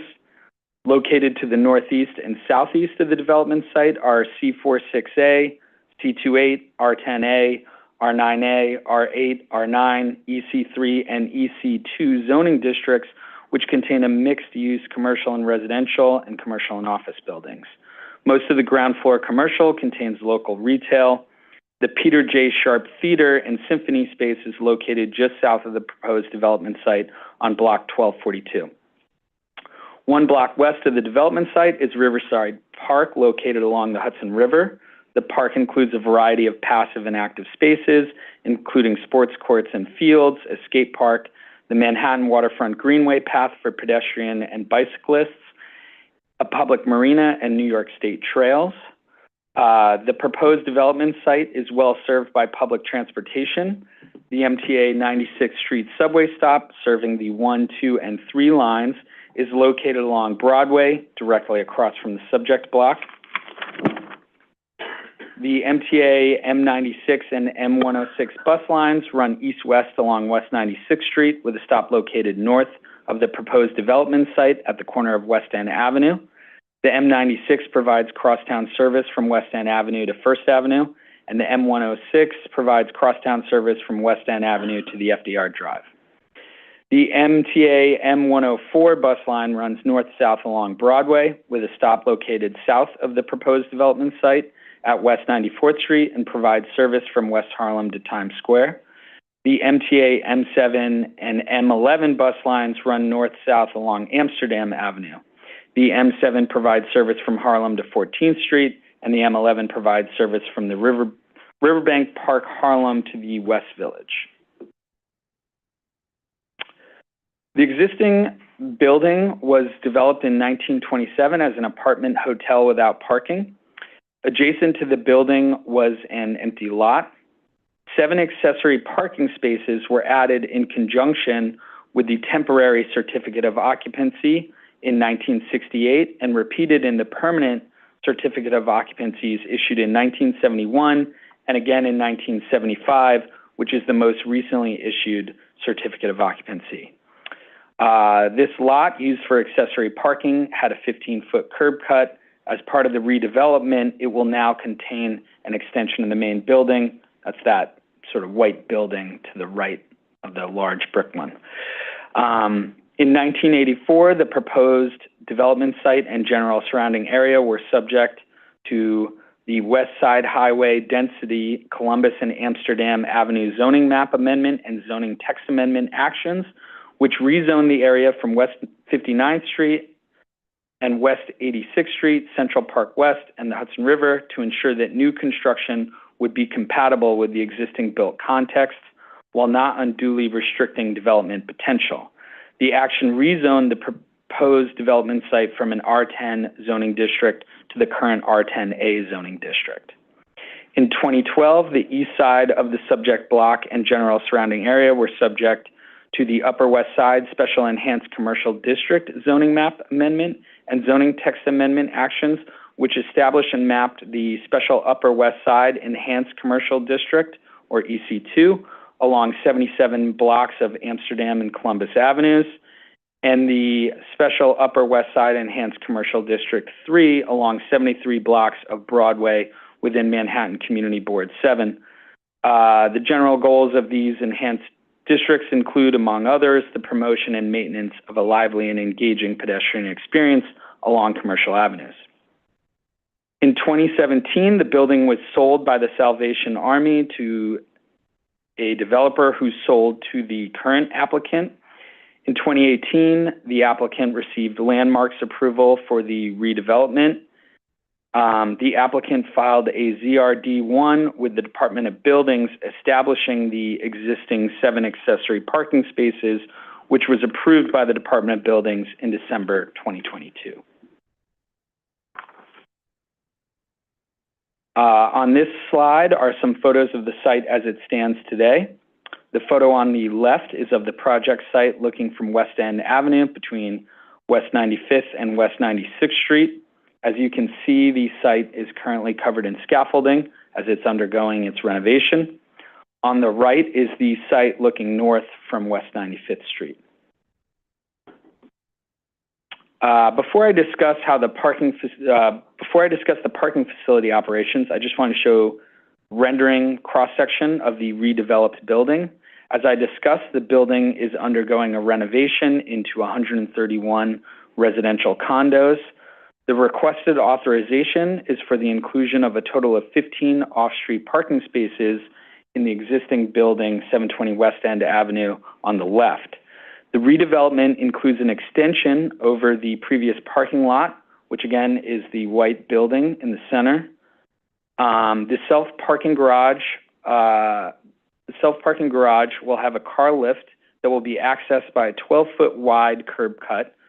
The applicant is reducing the existing 15-foot curb cut along West 95th Street. The parking facility will be located partially at grade, but mostly underground and will not add floor area to the site. To enter the parking garage, the driver will travel eastbound on West 95th Street and take a left into the street level space, which equates to the second floor of the existing building due to the elevation change. Cars will enter the car lift and go down to the cellar level, the ground floor level, to access the parking garage. The driver uses a clicker or RFID identification tag on their vehicle to activate the elevator. Once on the elevator, the driver remains in their vehicle and the automated sequence takes them down to the parking level. So this site plan shows that parking level. The licensees of the parking spaces will exit the lift and drive their vehicle to their assigned parking spot. To leave the facility, drivers will approach the elevator and use their clicker or RFID sensor to activate the elevator automated sequence. Likewise, an indicator light on the door will let any cars trying to exit if the elevator is occupied with a car coming down to the parking level, in which case they will need to wait for said automobile to vacate the lift before the exiting car can enter the lift. While in the lift, the exiting car reaches street grade, the garage door opens, and the car exits with a left-hand turn to travel east on West 95th Street. For folks who have parking spaces to access their vehicles in the garage, the residents will enter the garage from a door in the lobby with a key fob. So I've circled that in red on the left that shows on the right, white, the parking spaces, on the left is the lobby level of the building. The application was referred out for public review on November 15th, 2024 for 45 days. Community Board 7 elected to not hold a public hearing on the project and submitted a no objection recommendation. I have here the text of 13442 as shown in the statement of findings and discussion of conditions that accompany this application. The proposed parking facility is intended to serve as an added amenity for the residents of the building and would provide buildings residents with a safe and convenient place to park. I'm zooming in now on the findings. The Commission expects the applicant to meet for the authorization. To summarize, the site should be designed within a manner that does not disrupt pedestrian flow with respect to key facilities, such as transit. The proposed facility should not interfere with the street, nor be inconsistent with neighborhood character. So to wrap up, the applicant, 720 WEA Ventures LLC and Glacial Equities is seeking a 13442 authorization for 15 parking spaces in a building that was constructed without parking. The completed redevelopment will contain 131 residential condo units, and they are seeking this authorization to have a convenient way for residents to park. I'm happy to take any questions now. Great, thank you very much. Ben, just I think you noted it before, but this block has a curb cut in the space where they're proposing to have the parking garage already. Is that right? That's correct. It's exactly where the garage door is you see on this rendering. So it was a 15-foot curb cut, and the applicant will be reducing that to a 12-foot curb cut, which is standard for regular parking garages, parking facilities. Okay. All right. Thank you. Okay. Thank you very much. We will schedule this one for a vote. Thanks, Ben. Appreciate it. Thank you. The sixth item on our agenda is a non-ULURP post-referral review for a previously approved authorization. In Manhattan Community District 2, our presenter has been Huff. I'm back. Okay. It's been a while. This is a private application to remove parking within the Manhattan core. Oh, and I didn't wait again for the presentation. Great. So this application is on behalf of 125 Owners LLC pursuant to Section 1143, renewal of an authorization or special permit of the zoning resolution. This is the second renewal pursuant to 1143 of the previously granted 13443 reduction in the number of required existing parking spaces. The project site is located at 125 Perry Street, alternatively 738 Greenwich Street in the West Village of Manhattan Community District 2. I have that here in red. The building had a layout of 240 parking spaces, of which 168 were required when the West Village houses were constructed in the 1970s. Those buildings are seen here in blue. The required spaces, which were significantly underutilized, cannot be formally eliminated without renewal of this authorization. So the project site is located at the corner of Perry and Greenwich Street. The 7 zoning lots, which collectively contain the West Village houses, are spread across tax blocks 603, 604, 636, 637, and 638. Although the surrounding area was historically a predominantly residential area with commercial and industrial uses located along the east shore of the Hudson River, the neighborhood now includes a mix of residential and commercial uses with only a handful of industrial establishments remaining. The area has gained an increasingly residential character as a result of new residential development and conversions of commercial and industrial buildings to residential use. Many of the residents recently introduced in the neighborhood are found within high-rise developments between West and Washington Streets. Commercial uses in the neighborhood consist primarily of local retail establishments concentrated along Hudson Street, Bleecker Street, and Christopher Street corridors, and the lower portions of West Street. There have been no significant changes in the surrounding area since the authorization was last renewed in 2022. A bit more on the history of the project site. 125 Perry was originally constructed around 1930 and served as a public parking facility that had a layout of 240 parking spaces.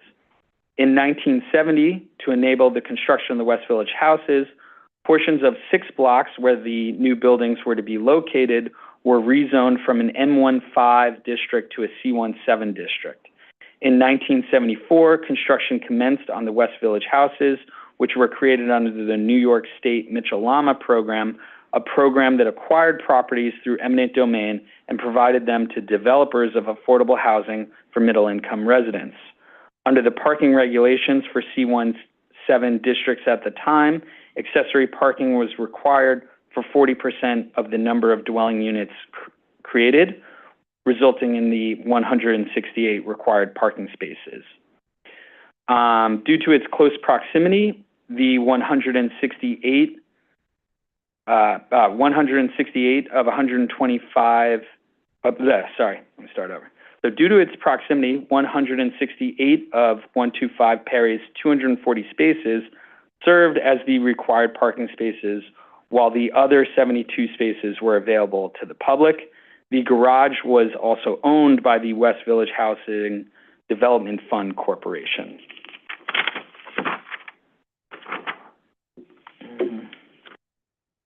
The garage was included in the Greenwich Village Historic District when it was created in 1969, and thus the project site is landmarked. In 1981, the City Planning Commission approved a comprehensive revision to parking requirements, which eliminated required accessory residential parking within Manhattan Community Districts 1 through 8. With certain exceptions, the new text provided that existing buildings continue to be subject to the applicable parking regulations in effect prior to the adoption of the new text. On March 20th, 2013, the Commission approved an amendment to the Manhattan Core parking regulations, which included the creation of 13443 authorization to eliminate existing required parking spaces, provided such elimination will not cause undue adverse effects on the surrounding area. In 2017, the West Village houses received authorization via 13443 to remove the required spaces to sell the building to a developer. The authorization was renewed in 2021. On May 12, 2022, the building was sold to the applicant. The applicant then received Landmarks Preservation Commission approval for the redevelopment of the parking garage into a residential building in 2022 as well. So here we have some recent photos of the project site. On the left is a photo of the building looking north on Perry Street. On the right is a photo looking west on Greenwich Street. In both photos, you can see the landmark structure, and this is how it looked as it was used as a parking garage. Very recently, the applicant has covered the building in scaffolding to prepare for conversion. The application was referred out to the public on November 17, 2024 for 45 days. Community Board 2 elected to not hold a hearing on the proposed project and submitted a no objection recommendation. So to review the action, the applicant is seeking an 1143 renewal of authorization or special permit. The original authorization was for a 13443 reduction in the number of required spaces to eliminate required parking spaces of the West Village houses to enable a change in ownership and residential conversion. If an authorization is not vested, it will expire after 3 years if not renewed. The original authorization was granted in 2017. It was renewed in 2021, and the building was sold to the applicant in 2022. As the authorization was set to lapse in August 2024, the applicant had submitted their application for renewal prior to that date. The garage ceased to exist as a parking facility in April 2024. The garage's certificate of occupancy, issued in July 1976, has not yet been updated to remove the reference to the required spaces. The second renewal of the authorization to eliminate the accessory parking requirement will facilitate the alteration and conversion of the garage by the applicant. Once the conversion is complete, the authorization will vest. So to conclude, the applicant is seeking a renewal of a 13443 authorization for the reduction in the number of required parking spaces. With the renewal, the applicant plans to complete a conversion of this 240-space parking garage to a 7-unit residential condo building. This slide includes a rendering of what the new building that was approved by the Landmarks Preservation Commission. That concludes my presentation, and I'm happy to take any questions. Thank you. I'm going to start with Commissioner Benjamin. Just one quick question. The West Village Apartments, for which this was in fulfillment of their minimum required parking, under City of Yes, they no longer need to have that minimum required parking, do they? If they were to be built today, they would not, correct? If that's... But if they were required to have it when they were built, then even if they do major alterations, they're still required to have that? That's a good question. I'm not sure on major renovations. Let me... Okay, if you could get back to me, that'd be great. Yeah. But the question, putting aside major renovations, why then are they required to seek a renewal of this special permit unless they are still required to provide some level of parking? So what's the dynamic here that requires them to have to come for a renewal of the special permit that eliminated the requirements? I mean, to take it back, what they did is exactly what this authorization was intended for. So they had required parking. It maintained that it was required for a very long time. We created this authorization. They were not utilizing this parking garage heavily. At the time that the first authorization happened in 2017, only about 10% of the parking spaces were being actively used by residents. And so they sought this authorization so that they could remove the required parking and then sell the building to a developer. It's sort of taken a while for the applicant who bought the building to execute on that conversion. I would remind the commission, the COVID-19 pandemic happened, so that had slowed things down. They're in the process of converting it right now, but the certificate of occupancy still refers to the required spaces. And so just to be clear, they sought a second renewal to remove it, and then they will proceed with the certificate of occupancy for West Village Apartments or the certificate of occupancy for this garage? For this garage. What does the certificate of occupancy for West Village Apartments say? If it in says, relation to parking? Yeah. None. All of their required parking was fulfilled off-site in this garage. Understood, but as part of their required parking, I'm trying to think of how to frame the question. If this was their required parking, and you're saying that it's still required if it was required then, well, that we are giving them, we're being asked to give them this certification or authorization for this garage to not be a garage that fulfills their required parking, correct? We are asking for a renewal of an authorization we've already granted to remove the parking. Correct, but if it's an authorization and it would expire, what happens if the parking requirement is still on West Village Apartments? How will they, even if they're not using it, if it was a required parking? This gets them out of it. But only Wait for a term, a sec. term, and then it's going away. Let's pose the question, and then we'll get you, Commissioner, next. Yeah. Do you want to respond to that? Thank you for the question. I think I'm understanding what you're asking. The original authorization removed the required parking. For 3 years. For 3 years, correct. They were still in the process of selling to the applicant. That authorization, unfortunately, is set, it lapses every 3 years if it's not vested. It was not vested yet. They sought one renewal. After that second renewal was approved, they were able to sell to the developer, who also got Landmarks Preservation Commission approval for the renovation. A lot of things that just took time, plus the COVID-19 pandemic.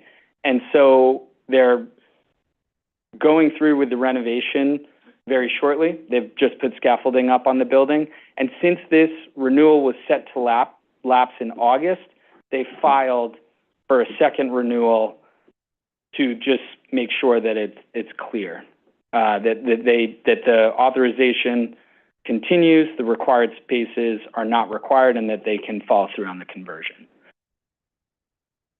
I understand what you're saying, and I understand what we're being asked to do. What I don't understand is if the parking was required for West Village Apartments, even if they don't want to have it here anymore. How does West Village Apartments themselves get out of their required parking? Through an authorization of 13443, which they did in 2017. But then don't they have to keep renewing it every 3 years? No, once it's vested, it's gone forever. Unfortunately, it had not vested because the applicant had not followed through with the conversion. So, same thing, like let's say another building in a much simpler case. Let's say the previous presentation, they had 15 parking spaces that were required when they were built.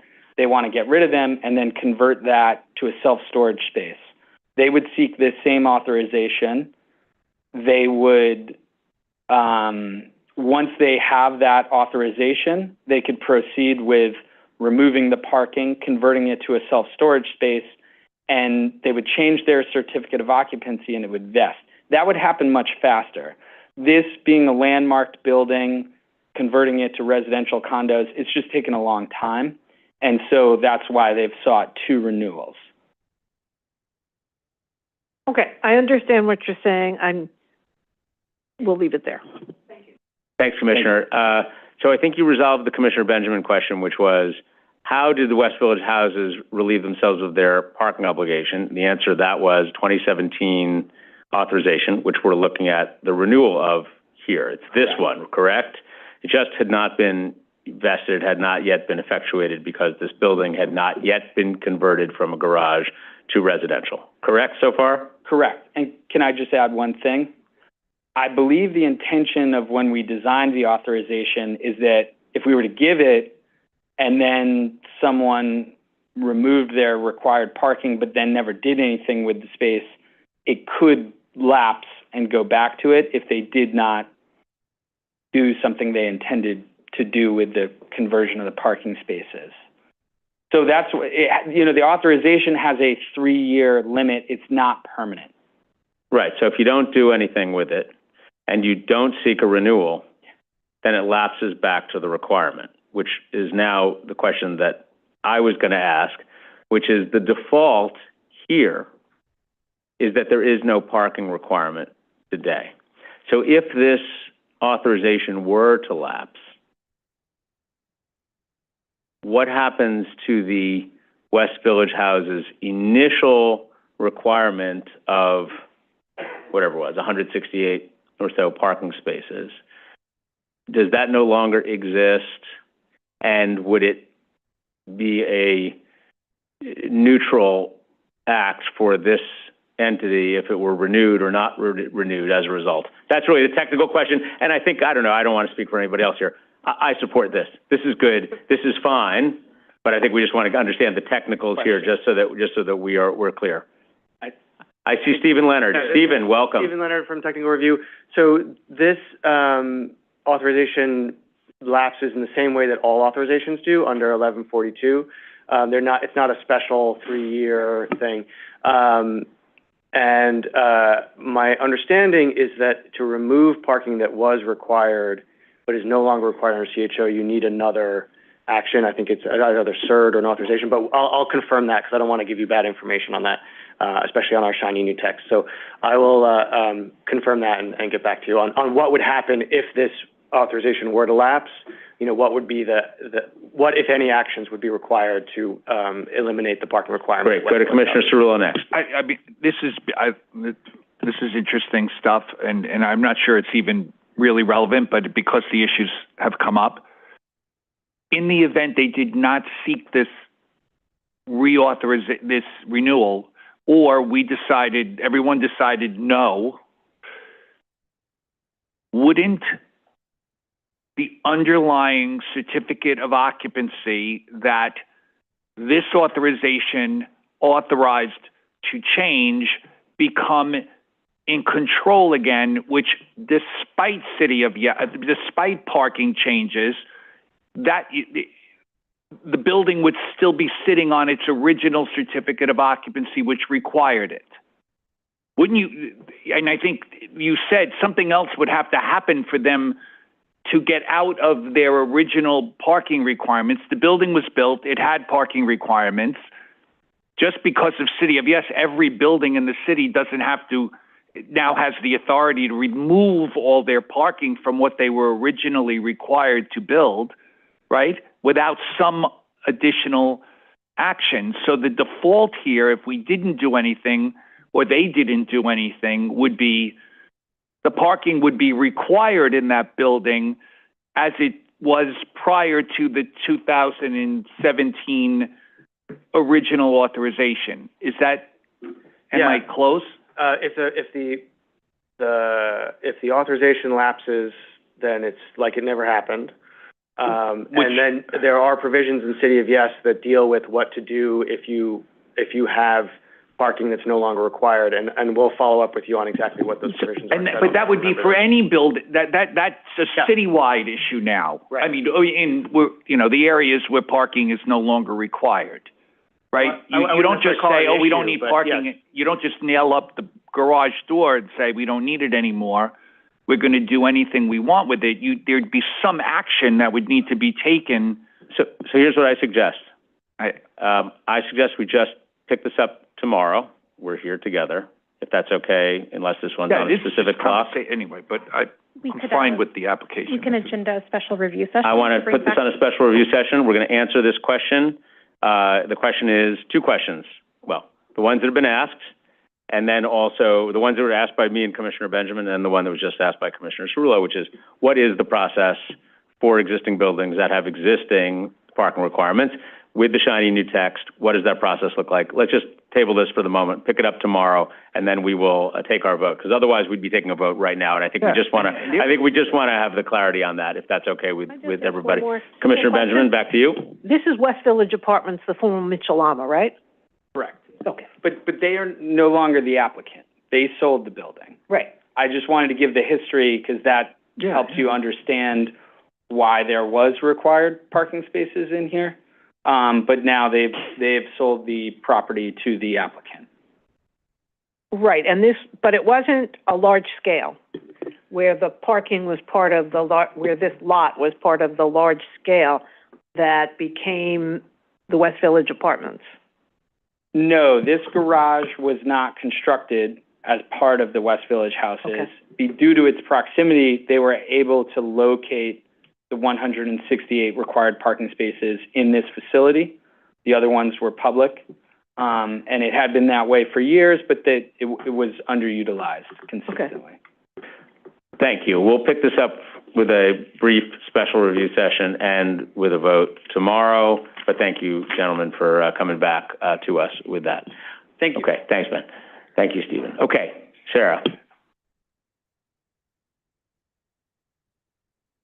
The next item on our agenda is a pre-hearing review of notice of intent to acquire office space in Queens Community District 6. Our presenter is Tao Chen. All right, welcome. Good afternoon, Commissioners. Good afternoon.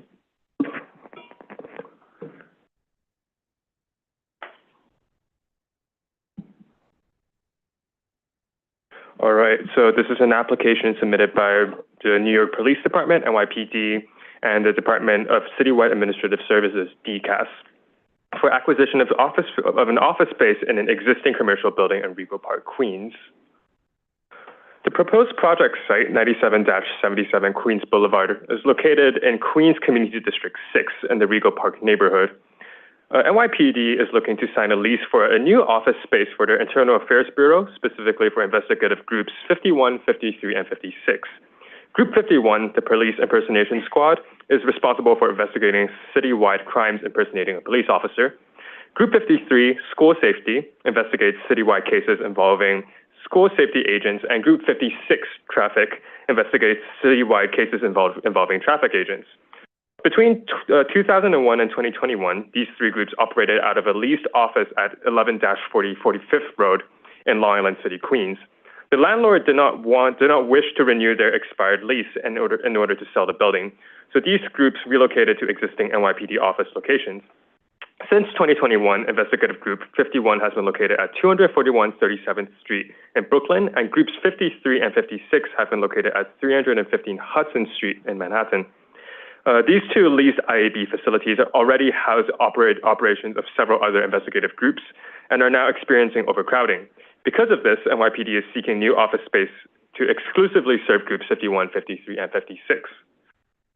Here we see the proposed location and a map of the surrounding neighborhoods, including Rego Park, Forest Hills, and Corona. The proposed site is located along Queens Boulevard, a 200-foot wide street and principal arterial thoroughfare that travels northwest to southeast through the borough of Queens. The proposed project area has good access to public transit, with a station serving the M and R subway lines located approximately 1 block west of the project site. The Long Island Railroad Forest Hill Station is located about 1 mile southwest of the project site. There are also multiple bus lines servicing the area. This site is also located near multiple highways, with both the Long Island Expressway and Grand Central Parkway a short drive away. The proposed project site, 97-77 Queens Boulevard, is a commercial office building that comprises the entirety of Block 2092. It's located in a C42 zoning district with other commercial land uses nearby, and this district is mostly surrounded by residential districts. This is a bird's eye view looking north toward the project site. 97-77 Queens Boulevard is a 14-story, 307,000 square foot office building. It is bounded by 64th Road to the northwest, 98th Street to the northeast, 65th Avenue to the southeast, and Queens Boulevard to the south. Here you can see the other commercial buildings, including the Rego Center Mall to the northwest along Queens Boulevard, and the surrounding residential buildings that make up most of the neighborhood here. NYPD would occupy part of the 7th floor, with the proposed office space consisting of approximately 15,900 square feet. The city is already a tenant in this building and leases office space on the 4th and 5th floors for use by the Parks Department's Forestry Division. The 3 Internal Affairs Bureau units that will work at the site anticipate a total combined staff of between 45 to 60 people. This is an ADA accessible building, and the proposed office space for NYPD will be designed to Class A accessibility standards. The office will be accessible to staff 24 hours a day and will operate 7 days a week, but it is expected that most staff will work standard 8-hour shifts between 5 a.m. and 8 p.m. Monday through Friday. NYPD will use the same entrance as the other tenants in the building and will not have a separate staff entrance. Detectives and supervisors who will be working out of the site on a daily basis do not perform their duties in uniform, so they will not draw attention to the site. The portion of the 7th floor that is being proposed for acquisition will consist of a dedicated reception area, private offices, administrative workspace, conference and interview rooms, and women's and men's locker rooms. This portion of the 7th floor will be accessible to staff only via key cards, and this will not be a public-facing site. It's an internal investigative site after all. So members of the public will not be entering the proposed office space. There will be 8 dedicated parking spaces for NYPD fleet vehicles in the cellar parking area of the building, which is accessible from 64th Road. Some of the NYPD vehicles being parked here will be EVs, electric vehicles. So 2 EV chargers will be added to the NYPD parking area. This space will be dedicated for NYPD vehicles, not the officers' private vehicles, and no NYPD vehicles will be parked on the street. Based on the applicable fair share criteria, the proposed space of 97-77 Queens Boulevard meets the operational needs of the NYPD Internal Affairs Bureau. This location is a good fit due to its central location in a regional business district and access to both mass transit and major thoroughfares in Queens. Relocating to this site preserves the character of the local neighborhood, and staff are expected to take advantage of the area's strong public transit. In conclusion, this is a notice of intent to acquire office space by DCAS pursuant to Section 195 of the New York City Charter to make use of the office space located at 97-77 Queens Boulevard. The requested action was to facilitate the relocation of the NYPD Internal Affairs Bureau Investigative Group 51 from 241 37th Street in Brooklyn and Investigative Groups 53 and 56 from 315 Hudson Street, Manhattan. And that's all, and I'm happy to take any questions. Terrific. There are none, so let's move on to the next. Amazing. Okay, the next item on our agenda is a pre-hearing review for a notice of intent to acquire office space in Queens Community District 6. Our presenter is Tao Chen. Hi, everybody. It's me again. Hello.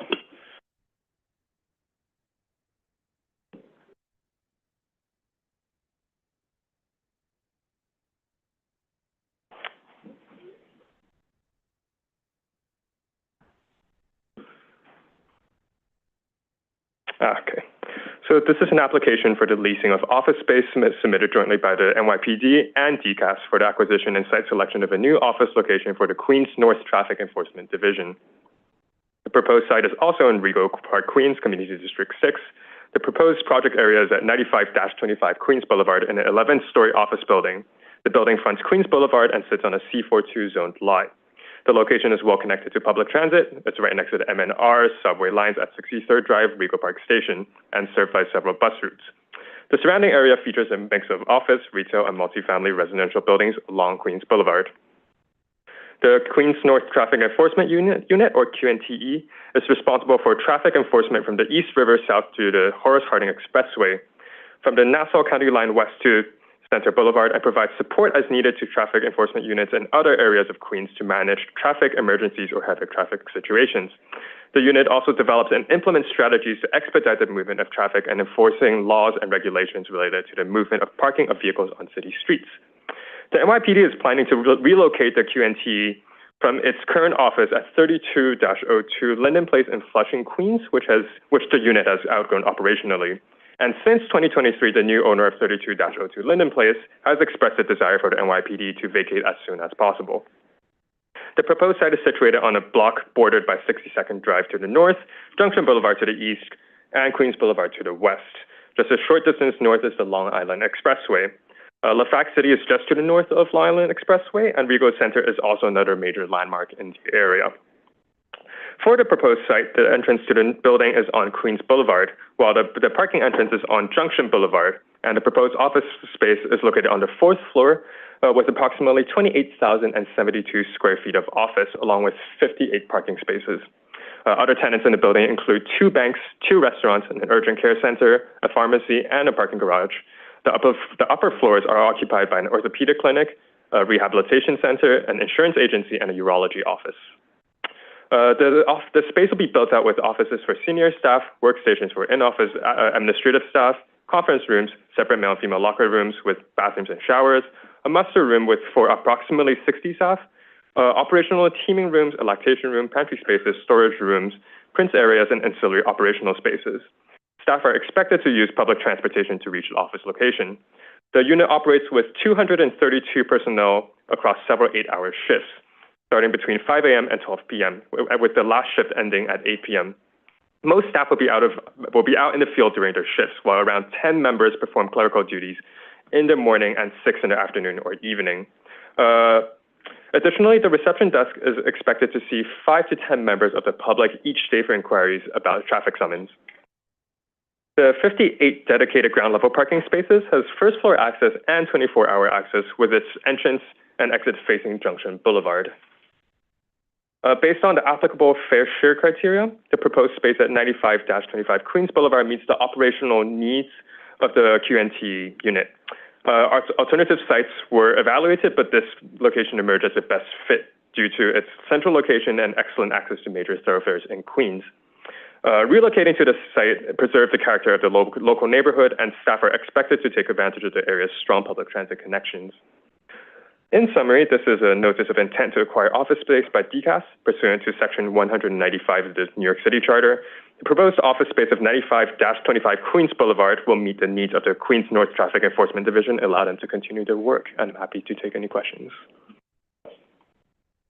Mr. Vice Chairman. What is the proposed length, as well as the proposed length of the prior section?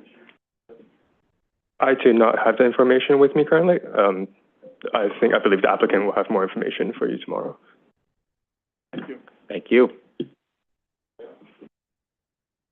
Okay, thank you. We will pick these up tomorrow for the hearing. Thank you very much. Okay. Future votes. Future votes for consideration tomorrow, January 22nd. Staff have prepared reports for Brownsville NCP. Juki is here to present. I'll also note we have a memo for Brownsville NCP and 581 Grant Avenue development, which you all received.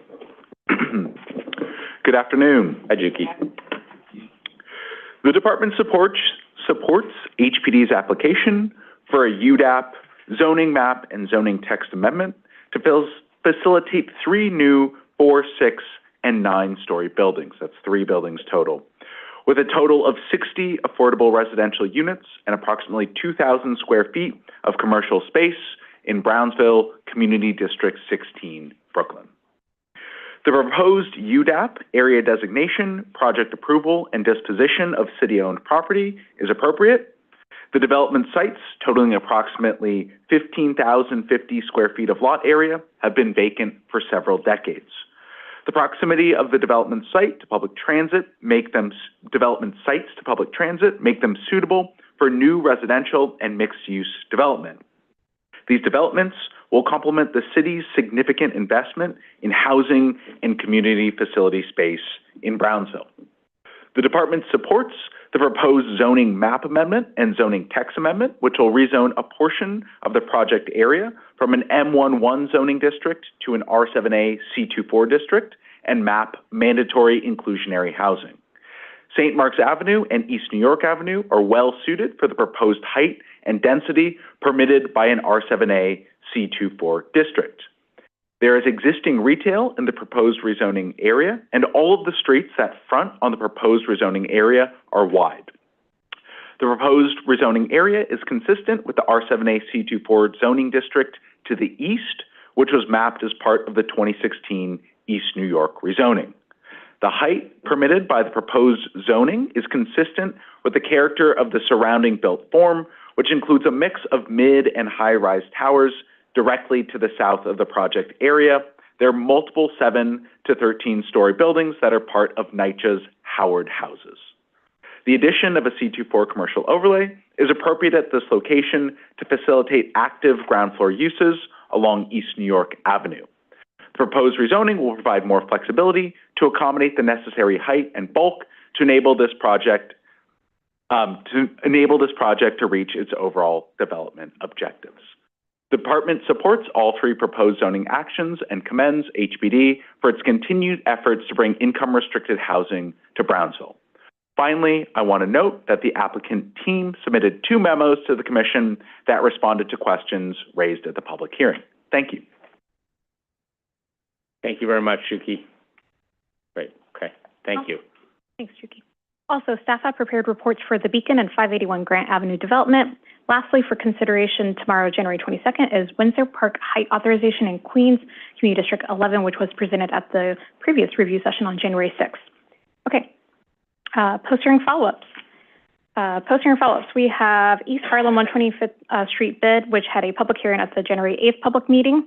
Jose will join us at the next review session on February 3rd to present a slide. There was also a memo in your materials.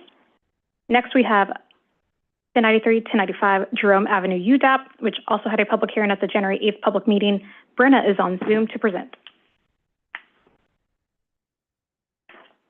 Great. Hi, Commissioners. Good afternoon. Good afternoon. I am here to present the staff recommendation for 1093, 1095 Jerome Avenue UDAP. So staff supports the project as it provides a much needed mix of quality housing for a variety of individuals and families, and also fulfills housing needs in the neighborhood. Staff also supports this project since it is on a wide street across from a large park, is in close proximity to transit and services, and matches the built character of other multifamily elevator apartment buildings adjacent to the site on this block and in the surrounding area. And that concludes the staff recommendation. Happy to take any questions. Great. Thanks, Brenna. No problem. Okay. We have no questions. Thank you, Brenna. Good. Thanks, Brenna. Next, we have New York Community Hospital of Brooklyn, which had a public hearing at the January 8th public meeting. Abraham is here to present a slide.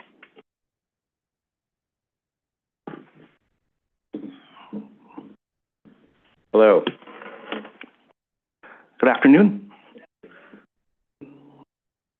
I think this may take longer to load than present. So this is the post-hearing follow-up for New York Community Hospital of Brooklyn, a city map change in East Midwood, Brooklyn, CD14. A quick reminder, this is action sought by the New York Community Hospital of Brooklyn to eliminate, discontinue, and close a portion of Avenue O between Bedford Avenue and Kings Highway. This is to facilitate a 3-story enlargement to construct an infectious disease isolation unit, adding approximately 1,500 square feet of community facility floor area, and to construct this IDIU, which is in compliance with the New York State Department of Health Order for Summary Action of October 16, 2014. This was certified by the Commission on September 23rd, 2024. During ULURP, the Community Board unanimously voted in favor of approval, and similarly, the Borough President also issued a favorable recommendation, and then this came back to the Commission on its last public hearing of January 8th. So the department supports this project and believes it's an appropriate action. The project site is at the intersection of 2 wide streets, meaning that there will be plenty of ample space for circulation. While it is demapping part of the street and narrowing the map width of the street, the portion of sidewalk to be demapped already has a access ramp that is subject to a revocable consent. So even though the map width is decreasing, the actual physical space available to pedestrians will not actually change.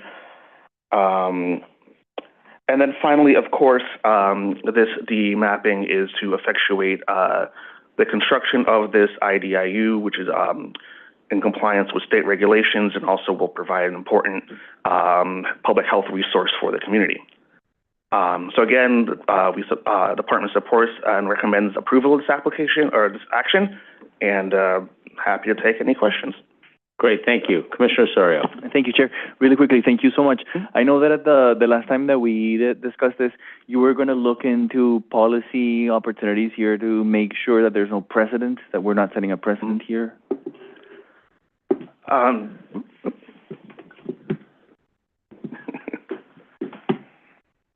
Hello, Commissioner. This is Stephen Leonard again. Yeah, I think for the reasons that were stated just now, the fact that there is ample space at this location, that the most of the space that's being demapped is already the subject of revocable consent, already being used to provide access to the hospital, and the unique public good that's served from expanding the hospital facility, we think prevents this from being used in ways that wouldn't be appropriate or consistent with the public good. Fair enough. Thank you. I appreciate it and I agree. Because the board president raised this as a specific point in the recommendations or in their comments, it would be great if we can have some explicit language in the report about that. I appreciate that. Thank you. Yeah, that's a good recommendation. We'll do that. Thank you so much. Thank you, Commissioner. Thank you, Abraham. Thanks, Abraham. Okay, lastly, for post-hearing follow-ups, I'll note there were testimonies and comments in your weekend materials, as well as a memo for Queen's Future. Stephen will join us at the next review session on February 3rd to present, but if there are any questions today, he is available. Okay, we'll pick it up then, Stephen. I know you were ready, but we'll pick it up then. Thank you. Okay, Sarah, anything else for today? No, Chair. When will we be getting back together again? Tomorrow at 10 a.m. Okay, we'll see you all tomorrow at 10 a.m. We'll have our public hearing and a very brief special review session. So thank you all very much, and we are adjourned. The time is 5:06 p.m.